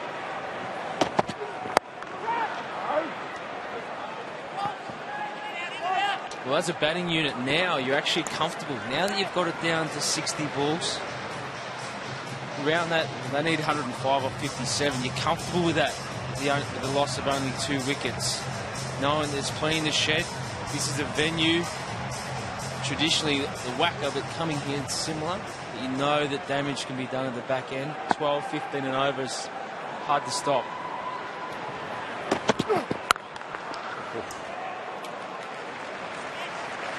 Geez, that ball's starting to get bashed up, isn't it, by Stoinis and Maxwell?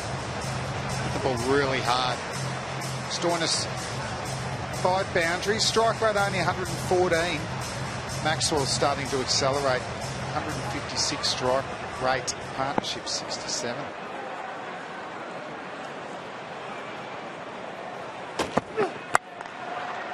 by bowl from Marsh. The Yorker's working for the Perth Scorchers. It's just how many times they can execute it. Well, Stoinis needs to jump on the back of Maxwell here and put the accelerator down. 32 off 29 balls. He's seen enough. We talked about trying to put pressure on from both ends. We know Maxwell's up and running. But Marsh has fought back, hasn't he? He's gone 6 for 2, and he's conceded 1 off the last 3 balls. Fine leg coming up. Should be a full delivery. This is a big ball in the context of the over and the game, and he does just clear that infield. Jeez, that's quick. And runs away for 4. So 13 off the over, 2 for 82 after 11, and the Melbourne Stars, with 54 balls to come, require 101, and it's in the hands of Stoinis and Maxwell and their partnership of 71 off 49, with Nick Maddinson and Dwayne Bravo still to come, and so dynamic. Ben Dunk had a night that he'd like to forget. The Melbourne Stars with an opportunity to say, hey, we're here for the finals and we'll be a big contender to get our first title. 101 off 54. You've got to love, Hodgie, the tempo of this partnership. You mentioned seeing off Behrendorff, and then you were calling for chaos, and it's starting to happen. Yeah, well, that's the importance of communication between your batting group and also those two out in the middle. They control the tempo.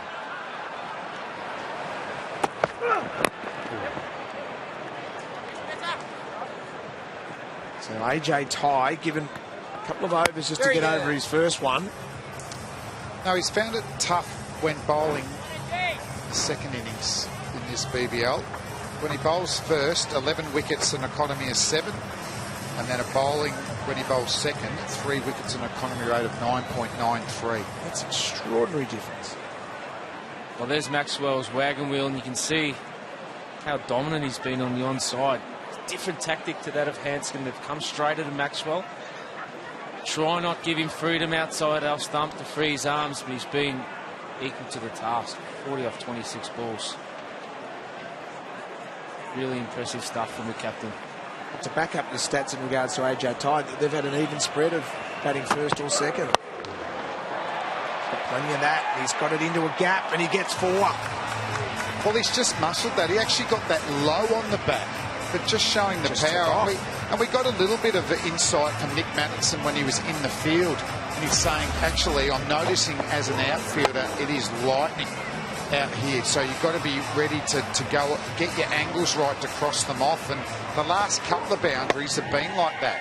That shot over cover off Mitchell Marsh, that looked like it was going to plug and go for 2. Ran for 4. He's under siege here, AJ Tye. And that's great running.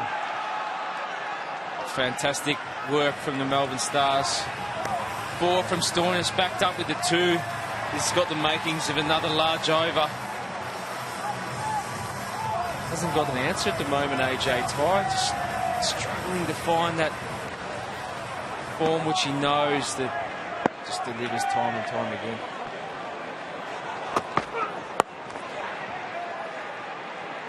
So he's bowled 129 the previous ball, 133 on that occasion. So he's bowling a lot of full-pace deliveries. So he seems to be trying to use the bounce of this pitch to go about his methods. But in the past, it's been all the different varieties. You talked about the knuckle ball, but it's got a curve ball. So what's one out the back of the hand. How much has it dropped down in the past? Like, his slow balls will be no quicker than 120, probably between 110 and 120. Okay.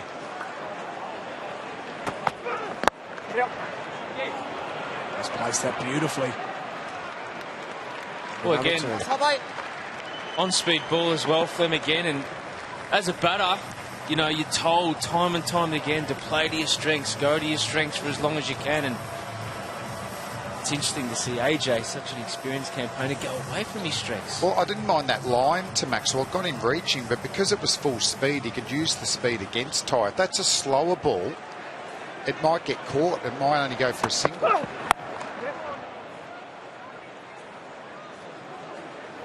Well, the pressure continues. 11 runs from the over. 12 overs, 2 for 93. Oh, nice. Free bet. What do you reckon? No brainer, mate. No brainer, mate. Nobody no-brainers the hunch. Free bet time. Brain cells, go. Bookings. 3.2, much average. I like it. Both teams to score. 78% chance. Now we're talking. Corners. 10.5 per game. No team beginning with C has ever beaten. I'll take it from here. Look and learn. Heed your hunch with Betway's Free Bet Club. Put £25 on multiples for £10 and weekly free bets. 90 off 48. And there's a moment Michael Klinger will never, ever forget. Hitting the winning run. And part of 3 titles the Perth Scorchers have won in their franchise history. And Michael Klinger says goodbye to the Perth crowd tonight. And we just saw, Michael, we just saw Summer and Bailey alongside you. Yep. There's some good memories, aren't they? Hitting a winning run in a final. Yeah, it was pretty cool to have the family there that day as well. Oh, nice. It was obviously awesome coming on the ground and celebrating after the game at the Wacker, so it was a nice moment, and it'll be nice if we can get a win tonight and get to sing a song at home one last time.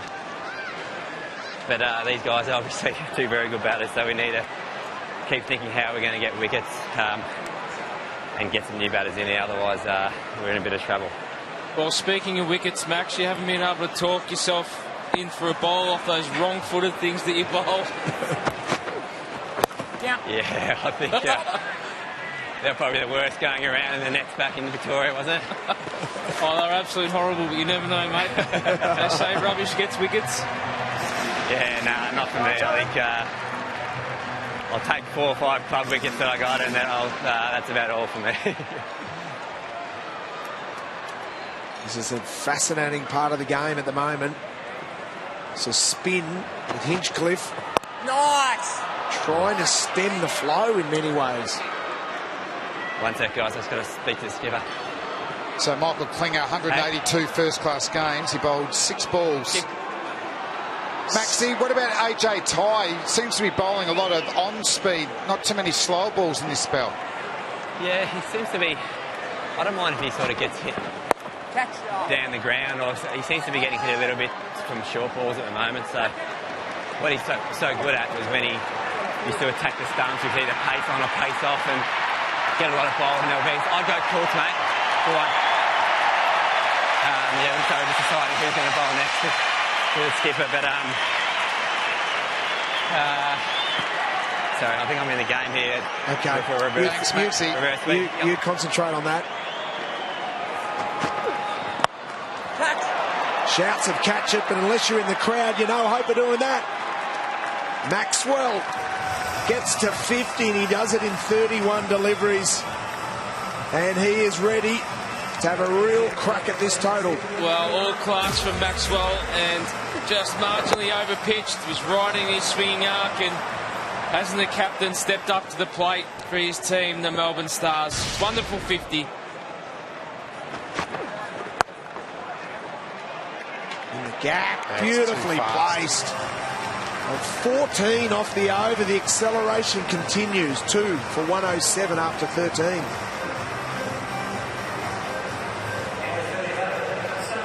Well, Hinchcliffe got a welcome into the Big Bash in his second game. Tossed it up and Maxwell went bang. He's made a fantastic 50. Moves to 55 off 32 balls. And the Melbourne Stars primed to strike, 2 for 107. 76 off 42 balls. This game is right in the balance.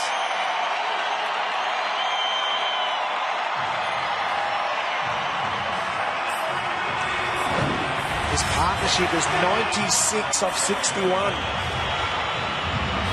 Well, there's plenty to come, isn't there, in that lineup? Madison, Gotch, Bravo, we know, is certainly dynamic with the bat. Nuffield, very much in control of this game at the moment.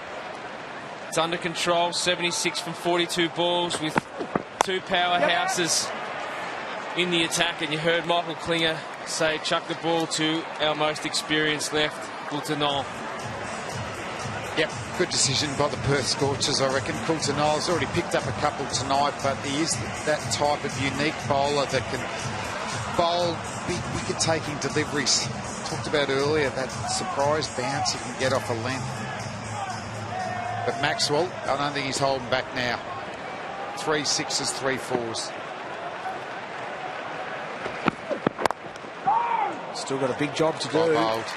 75 off 40. The Yorker's been used well from the Perth Scorchers. They probably need to use it a little bit more. So what have they got? 6 overs after this. Coulter-Nile. They might get a bit short because Berendorf's finished. Coulter-Nile will only have 1 left. So they're going to have to get the overs tie. Kelly, with those well-executed Yorkers, that have to be an option.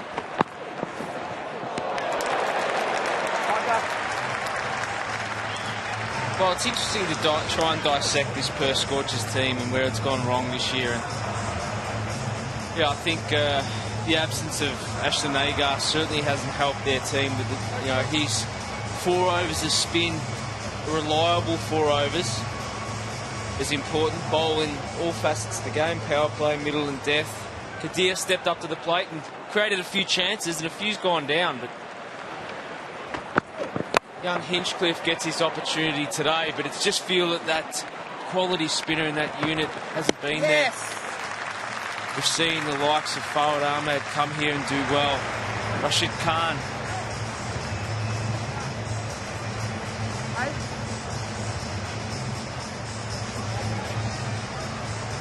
74 off 38. So this has been a good over. Only 2 off the over. It just takes 1 over like this, and suddenly that required run rate is eyeballing 12 again. Yeah, I think also, I don't think they've got as many wickets in the power plays as years gone by. I think Mitchell Johnson, has been such a wicket-taking force for them. He's no longer playing. David Willey used to get a lot of wickets in that first over. That didn't happen this year. Ball, didn't he? Get a wicket in his first over. So if you're not taking wickets in the new ball, your spinner becomes a prime weapon, and they've only taken 12 wickets this year with their spinners, Perth Scorchers. So a lot of work falls onto the experience of their bowling unit.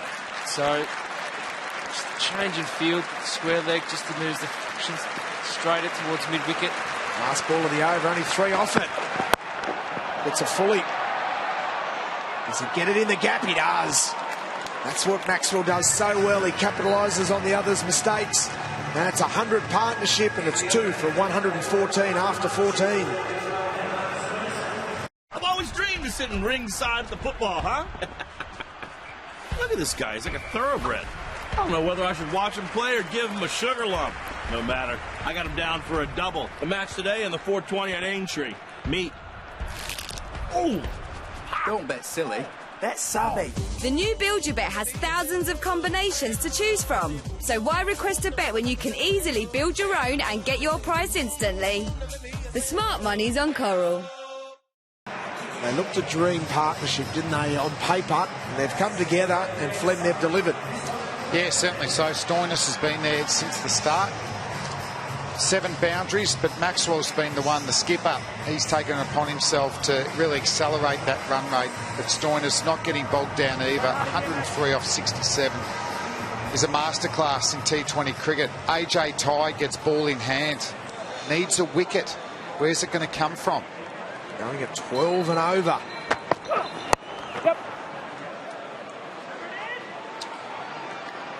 Just talking about AJ Tye, there's another on-speed delivery. Just have a look at his speeds throughout this innings. And there hasn't been anything under 120, which a few of his slower balls are. He's got a bit of an off-cutter that will be in the low 120s. But that's not the variance of speed that we normally see, Bradley Hodge. Not at all. And that's what you expect from him. You actually set your batting up to face 3 slower balls and over. It just hasn't happened. Tell you what, this is going to be a mouth-watering finish from these two at the crease. 12 and over required. These two will certainly think that they can get the job done. It's going to be difficult, but I just sort of feel that Mitch Marsh is running out of options. He's just only got his experienced bowlers are nearly bowled out. Not a lot of variation. But he's going to have to right arm bowl for pace. himself. Not necessarily. No, you don't think Mitch will?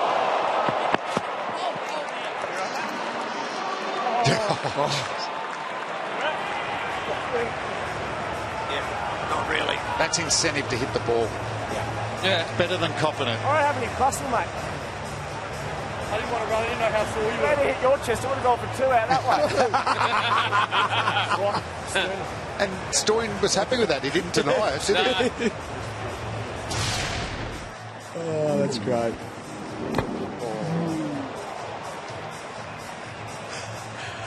I haven't got any muscle. That's an ugly part. That was a thud, wasn't it? I haven't got any muscle. If that had hit your chest, I'm going to run away for 2. So it's about some really successful overs, you know, and then just 1 off 3 balls. The run rate's getting up to 12.36.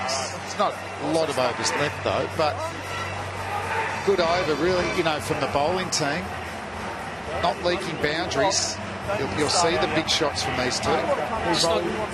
Sorry, who bowls the last 5 then, Flem? Who are they going to go to? Are they going to have to use AJ Ty? Well, Coulter will bowl one, AJ Ty will bowl one, Kelly's got a couple left, and then they're going to have to find maybe someone there, but it's going to come down to some young shoulders to get the job done. Maybe Maxi Klinger. Finish it off in style. In front of the Orange Army. And that thrower. Flem's our bowling coach, so he'll work his magic there. Tough, isn't it? Tell you what, that pack that Maxi fields with, you never actually wanted to dive, because when you rolled, it hurt that much.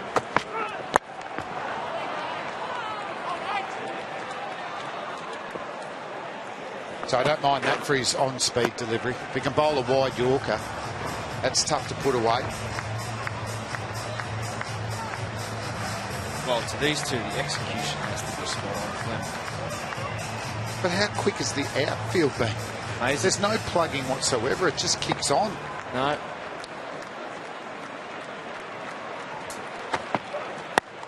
It's as quick as watching the Demons Premiership hopes disappear here last year, I reckon.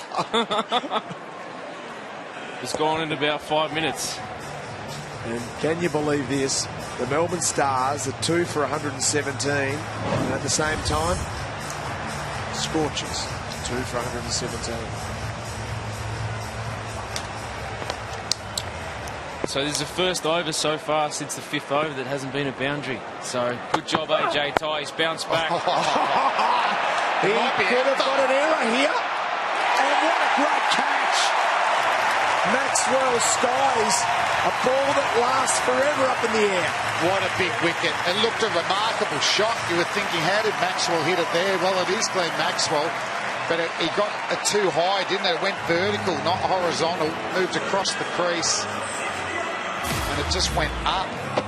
It was up there for a long time, Hodgie, wasn't it? Well, it looked like he was sailing into the stands. And it's a fantastic outfield catch from the youngster Hobson. You can see how important it is for AJ Ty. The huge wicket of Maxwell. But it's been an absolute stunning knock from the captain. He's gone for 61 and the game is in the balance. 3 for 117. William Hill customers are enjoying bet boosts on their ACCAs. And now the boosts are even bigger.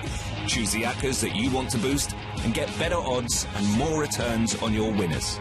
Bet boosts are available every day, online and on mobile. All you need to do is create an ACCA with 3 or more selections, hit boost in your bet slip, and you're away. More control, more value, more to celebrate. William Hill. This is more. 5 overs remaining. Nick Maddinson joins Stoinis. And Flem, you've been speaking so much about pressure of the bowlers. That a great over from AJ Ty. It was.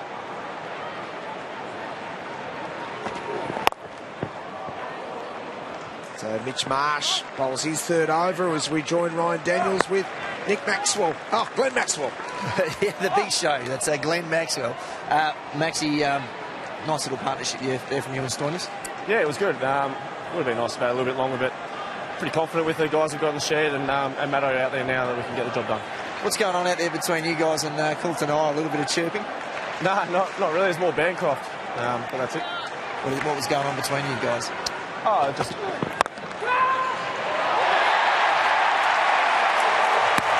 He's done, boys. Well, that is a huge wicket because it's Marcus Stoinis and Mitch Marsh has got the breakthrough. Turner takes the catch and suddenly this game in 10 balls has turned on its head. Yeah, well done, Mitchell Marsh, the captain. Takes the big wicket. Stoinis sets himself back, goes into the ball, and he'll feel like he's unlucky. That did not go that far in the air, and you can see how much that hurt Stoinis. And the win for the skipper, Mitchell Marsh, picking up a wicket. It's a big one of Stoinis. The game has changed, going the Scorchers' way. Stoinis out for a good 49. It's 4 for 118.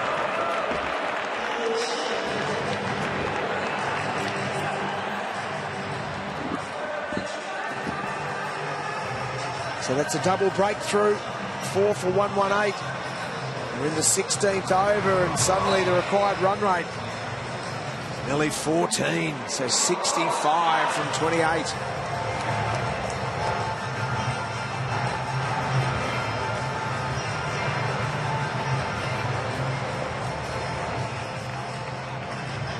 So Mitch Marsh gets the breakthrough and it's Marcus Stoinis. And Dwayne Bravo gets promoted up the order here. Not surprising either. The champion loves these situations. Tell you what, Mitchell Marsh's that last wicket of Maxwell's has just opened this game up because it allowed him to bring himself back on with a new batter at the crease. Now he's got 2 new batters at the crease. So he's bitterly disappointed with himself. As wide, was right in his arc, and good catch from Stoinis. From Turner, wasn't it? Stoinis got that in the middle of the bat. Like a change up there for Mitchell Marsh. 126. Signal you could have coat hanging in there, I reckon. It's a dodgy Tash versus the dodgy Tash. Look at this run rate. It's remarkable how Big Bash games can change. 2 overs. Suddenly now 2 key wickets and required run rate is eyeballing 15. Well, you can see that they're starting to believe now. You didn't sense that in their body language only, 10 minutes ago. And for Mitchell Marsh, that's his first wicket of BBL. Oh, wait. Very good. And what a time to get it, because if he got leaked runs, if he'd gone for another 9 or 10, does he bowl himself another one? He has to, but a wicket, only 2 runs off, 2 balls to go, then a good bowling change. That's just centimetres off the ground. Nicely timed from Turner. Get that in the mitts.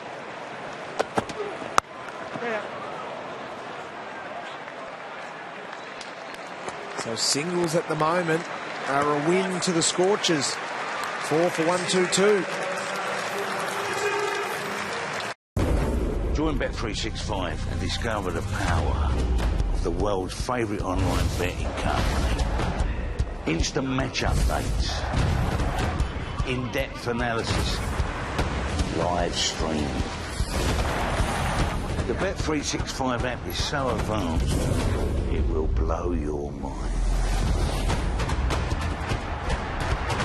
Now please, gamble responsibly.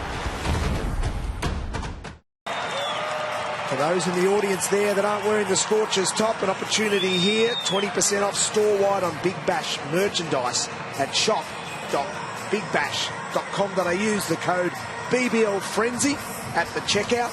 You'll get 20% off. So there's only a limited amount of people in the 20,000 that are here tonight that aren't wearing orange. 20% off right now. I reckon you've lost about 20% of your voice. It's struggling. You're hanging there in your back, though. I'm just pedalling ever so slowly, Flamboy.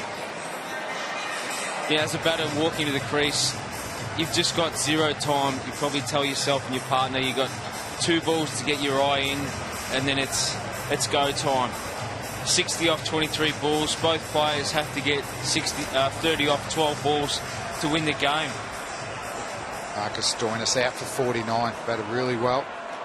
But 2 experienced players. Bravo would have been in this scenario how many times throughout his T20 career? Oh, he loves this.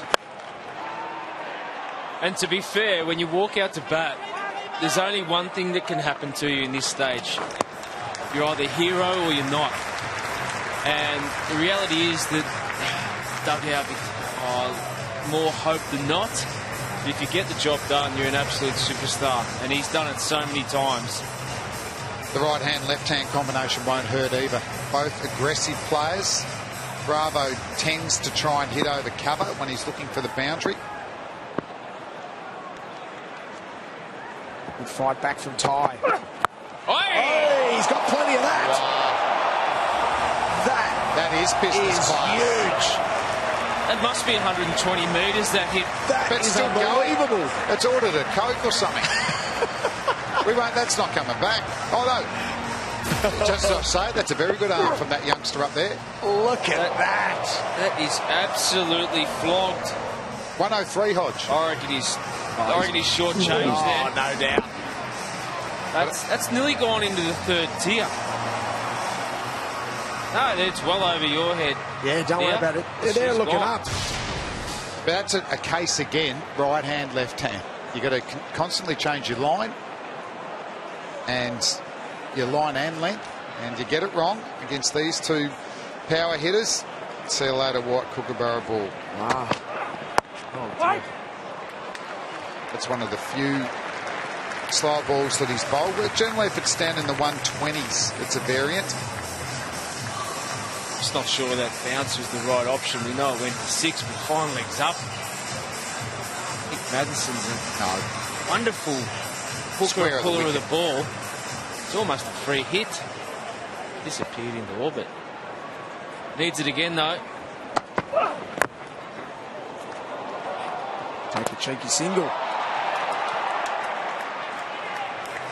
Good soccer work. Well, I saw Bravo hit 5 sixes in 1 over at the CPL this year. And is he using the black bat? No, that's just the wrap. For the wrap? No, he wasn't actually. How many were over cover, Hodge? No, not all of them actually. Yeah. There was 2 over cover and 3 of them went over long on. So he just mimicked that type of shot then, and they need it. They need a boundary. Here the Stars.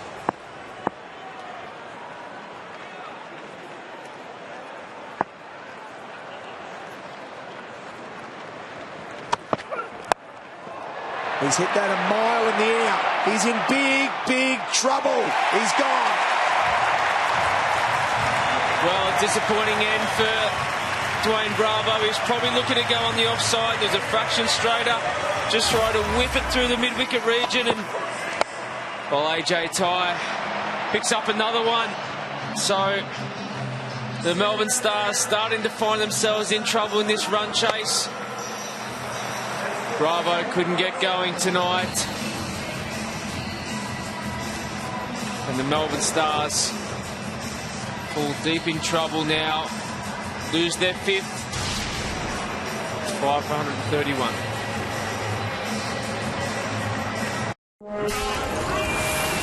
Let's, and everybody! Big game today, eh? With Odds Boost, you can choose which football bets you want bigger odds on. Get a free odds boost to use pre-match or in-play on all live Premier League matches at Ladbrokes.com. That's wicked. No, this is wicked, mate. I fancied a walk anyway. Laters. Ladbrokes, where the nation plays. 3 overs remaining. Can Seb Gotch with Nick Maddinson perform a Houdini act to get the Stars out of this? And Kelly's got 2 more overs left. So a lot of Yorkers from him.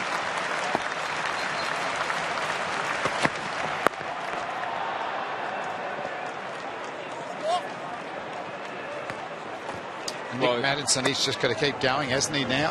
He's hit 103 metres. Need a few more.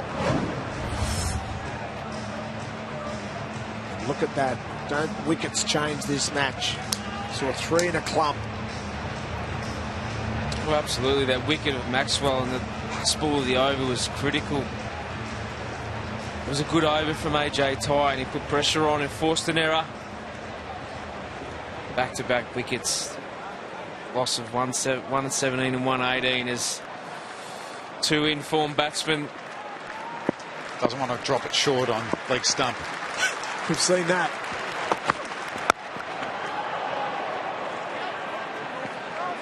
Singles are not going to do it.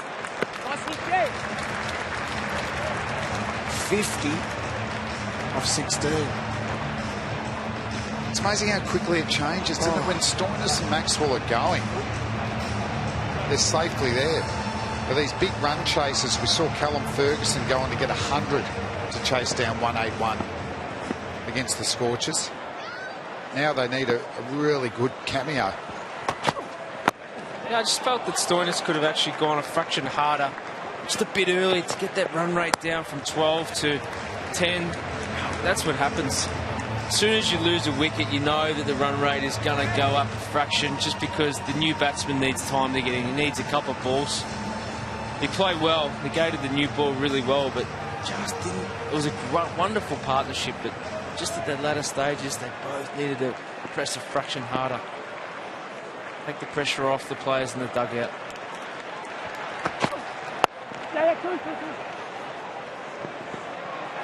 It's never that easy to do, though. Beautiful. Well, that will help. That will help. I think that even surprised Nick Maddinson. He called for 2, and it raced across this outfield. Well, you've been saying it all night, Flem. This outfield is absolute lightning. It's pole position, isn't it? It's lightning. Lightning McQueen. Yeah, I watched Matt Campbell bring his Porsche home today on 7, mate. That first 12 hour. This has gone a mile in the air. Hang time's about 6 seconds. Good luck. An extra step there, a caught and bowled. Bancroft was keen, but I love the intent from Kelly. He bowled the ball, and he wanted to take full responsibility for taking the catch. The miss hit going really high. And the big quick, he was already down there. That's my one. Got the fingers up, pointing to the sky. Went in pretty well. Gave himself a chance, if it had spilled, to have another go at it.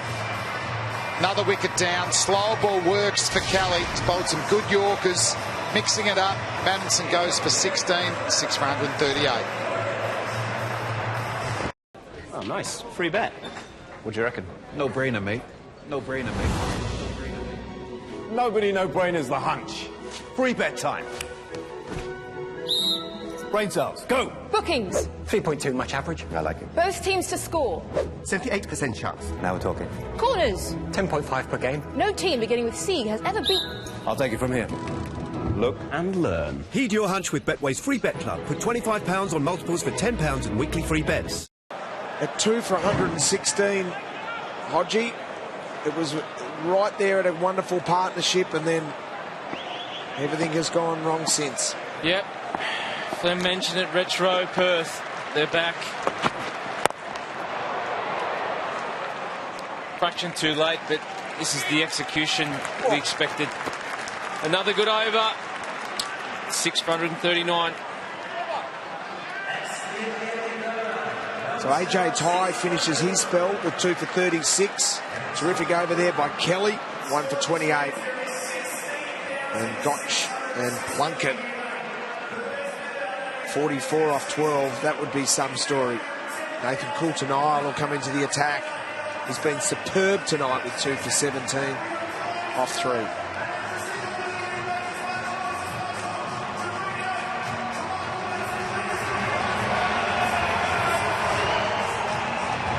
2 and over.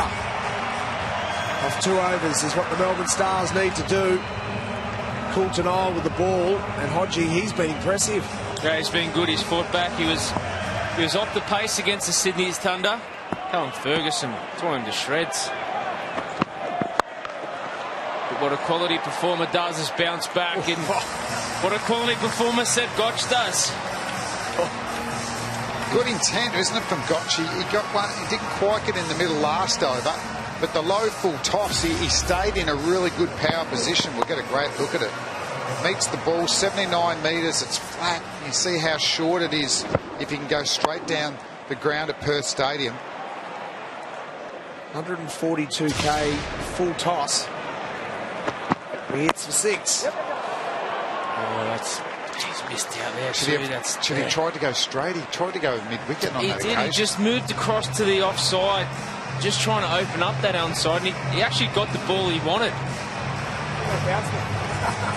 There he goes. Thought you were going to bounce me. So, that's the premeditation of a batter. Missed his chance to hit a 6 through thinking that the bowler was going to do something else. Got to keep a clear mind. It is good to try and read the bowlers from time to time, but it's amazing what gets in your head.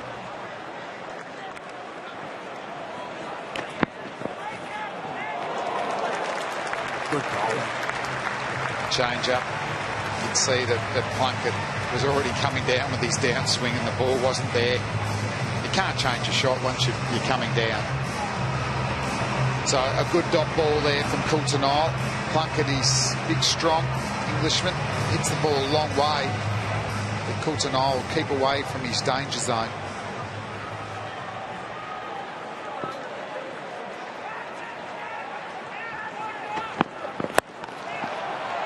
Hits it straight and out.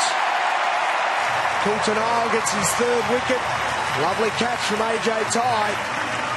And the Scorchers are going to strangle the Stars to victory. Well, he was looking to go straight. Got the ball he wanted again, just didn't get the elevation. Got a fair piece of it. AJ Tye takes a simple catch for him. It's a pretty good outfielder.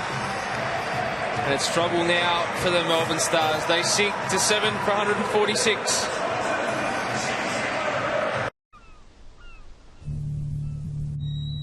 It is not the critic who counts.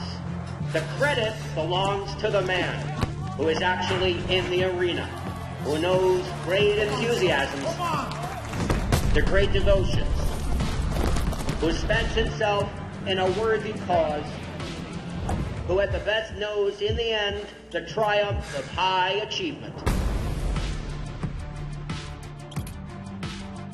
At one stage they were 2 for 117, and that was the exact same ball that the Scorchers were. Things have changed since. We got that one again. Gotch hitting him beautifully. What's that, another 4? He's hit a 6, 14 off 6. Still busy finding the boundary. Yeah, like Sam Harper from the Renegades. Short in stature, but packs a powerful punch. Absolutely. Just helped it on its way. It was leg side-ish. They hit the ball to strange positions. It's the small folk. Oh, have a listen to Tall Timber. Are you in that category? Are you talking about yourself? that was a question. I'm taller than Gotchi. It's not hard. Gee, I don't know. Bit of change of pace. They're coming back. Goes to Gotch's end. Then he's home. They'll go upstairs though. Gotch very quick between the wickets.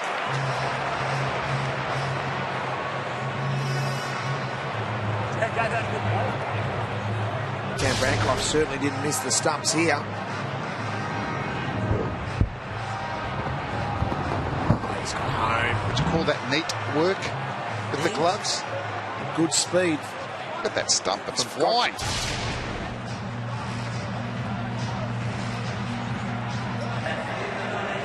Not out. 7 for 152 with 1 to come. It's So just 31 from the last over. That seems a fairly easy equation. Good luck, the Melbourne Stars. Been a terrific bowling performance from the Scorchers after a superb partnership between Stoinis and Maxwell gave the Stars a chance. But in the end, the Scorchers will be too good.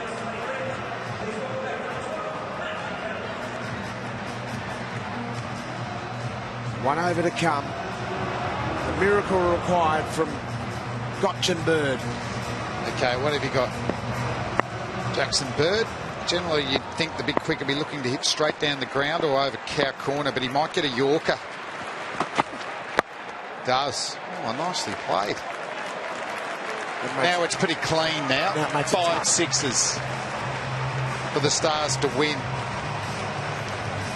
Bird looks confident. He says, he says, there you go, Gotchi. You take over from here. Dear. Oh, I think Mitch Marsh has missed the trick here and not bowling Klinger.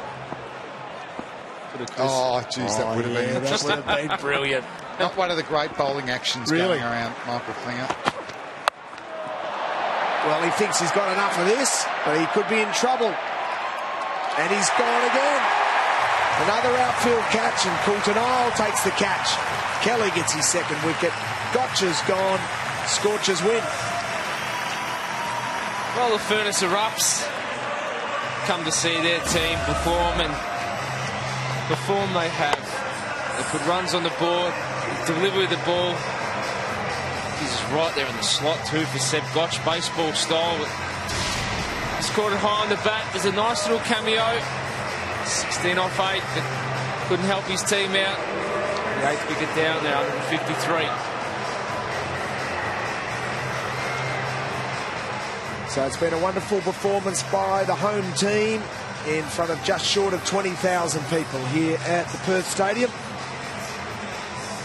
Scoring 3 for 182, and the Melbourne Stars will be short to the tune of nearly 30.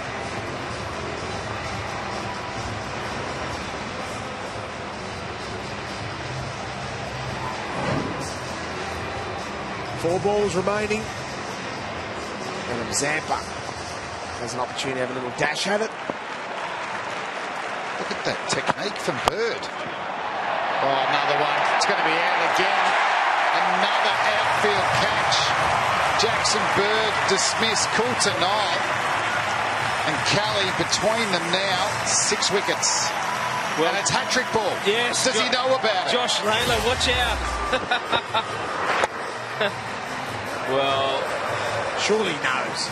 Well, he must know. The reason we're referring to that is Josh Layla getting a hat-trick when you two are commentating up in Brisbane, and he had no idea. Well, Josh and Chris Lynn were talking about what they do for the hat-trick ball, and we had to tell Alex Ross, who was mic'd up, go and tell him he's actually got a hat-trick.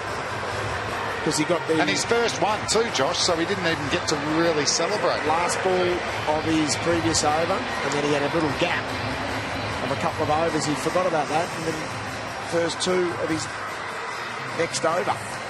What does Zamps do here, Bradley Hodge? He's on a hat-trick ball, but do you go the 6? Oregon Zorba will try and flog him over the fence. There you go. Step away. I've seen him hit 6s over mid-wicket before, Zampa. Here we go. Hat-trick ball. Casually work it in the mid-wicket for a single. Just a nice elegantly played. Reading. So let's see what Frank's got. I don't think he's got much, Frank. Well, Frank's... He's made like 48 runs in 14 games. High score of 16. He's hit 1-6. Look at the size of him. He's got nothing, Hodge, you reckon? Nothing. Physically, he looks like he's the man.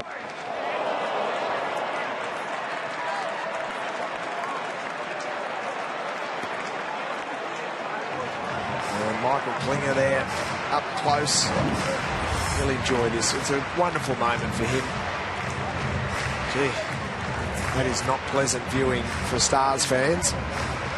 And then the Scorchers will be saying, where was this throughout the season? Well, I think Kelly would have to be right in their sights for from now on. I just think he's very impressive, and he's got as good a Yorker that's going around in the BBL. 24-year-old. Last ball. There it is again. What a way to finish, and they'll be pumped. Win at home. Pumped. Good crowd, but for Michael Klinger, his last game at home for the Perth Scorchers, and they're getting around him. Got 29 tonight. That was enough to get him back at the top of the table for the most runs in BBL history. He was quite emotional when we had a chat to him off the field.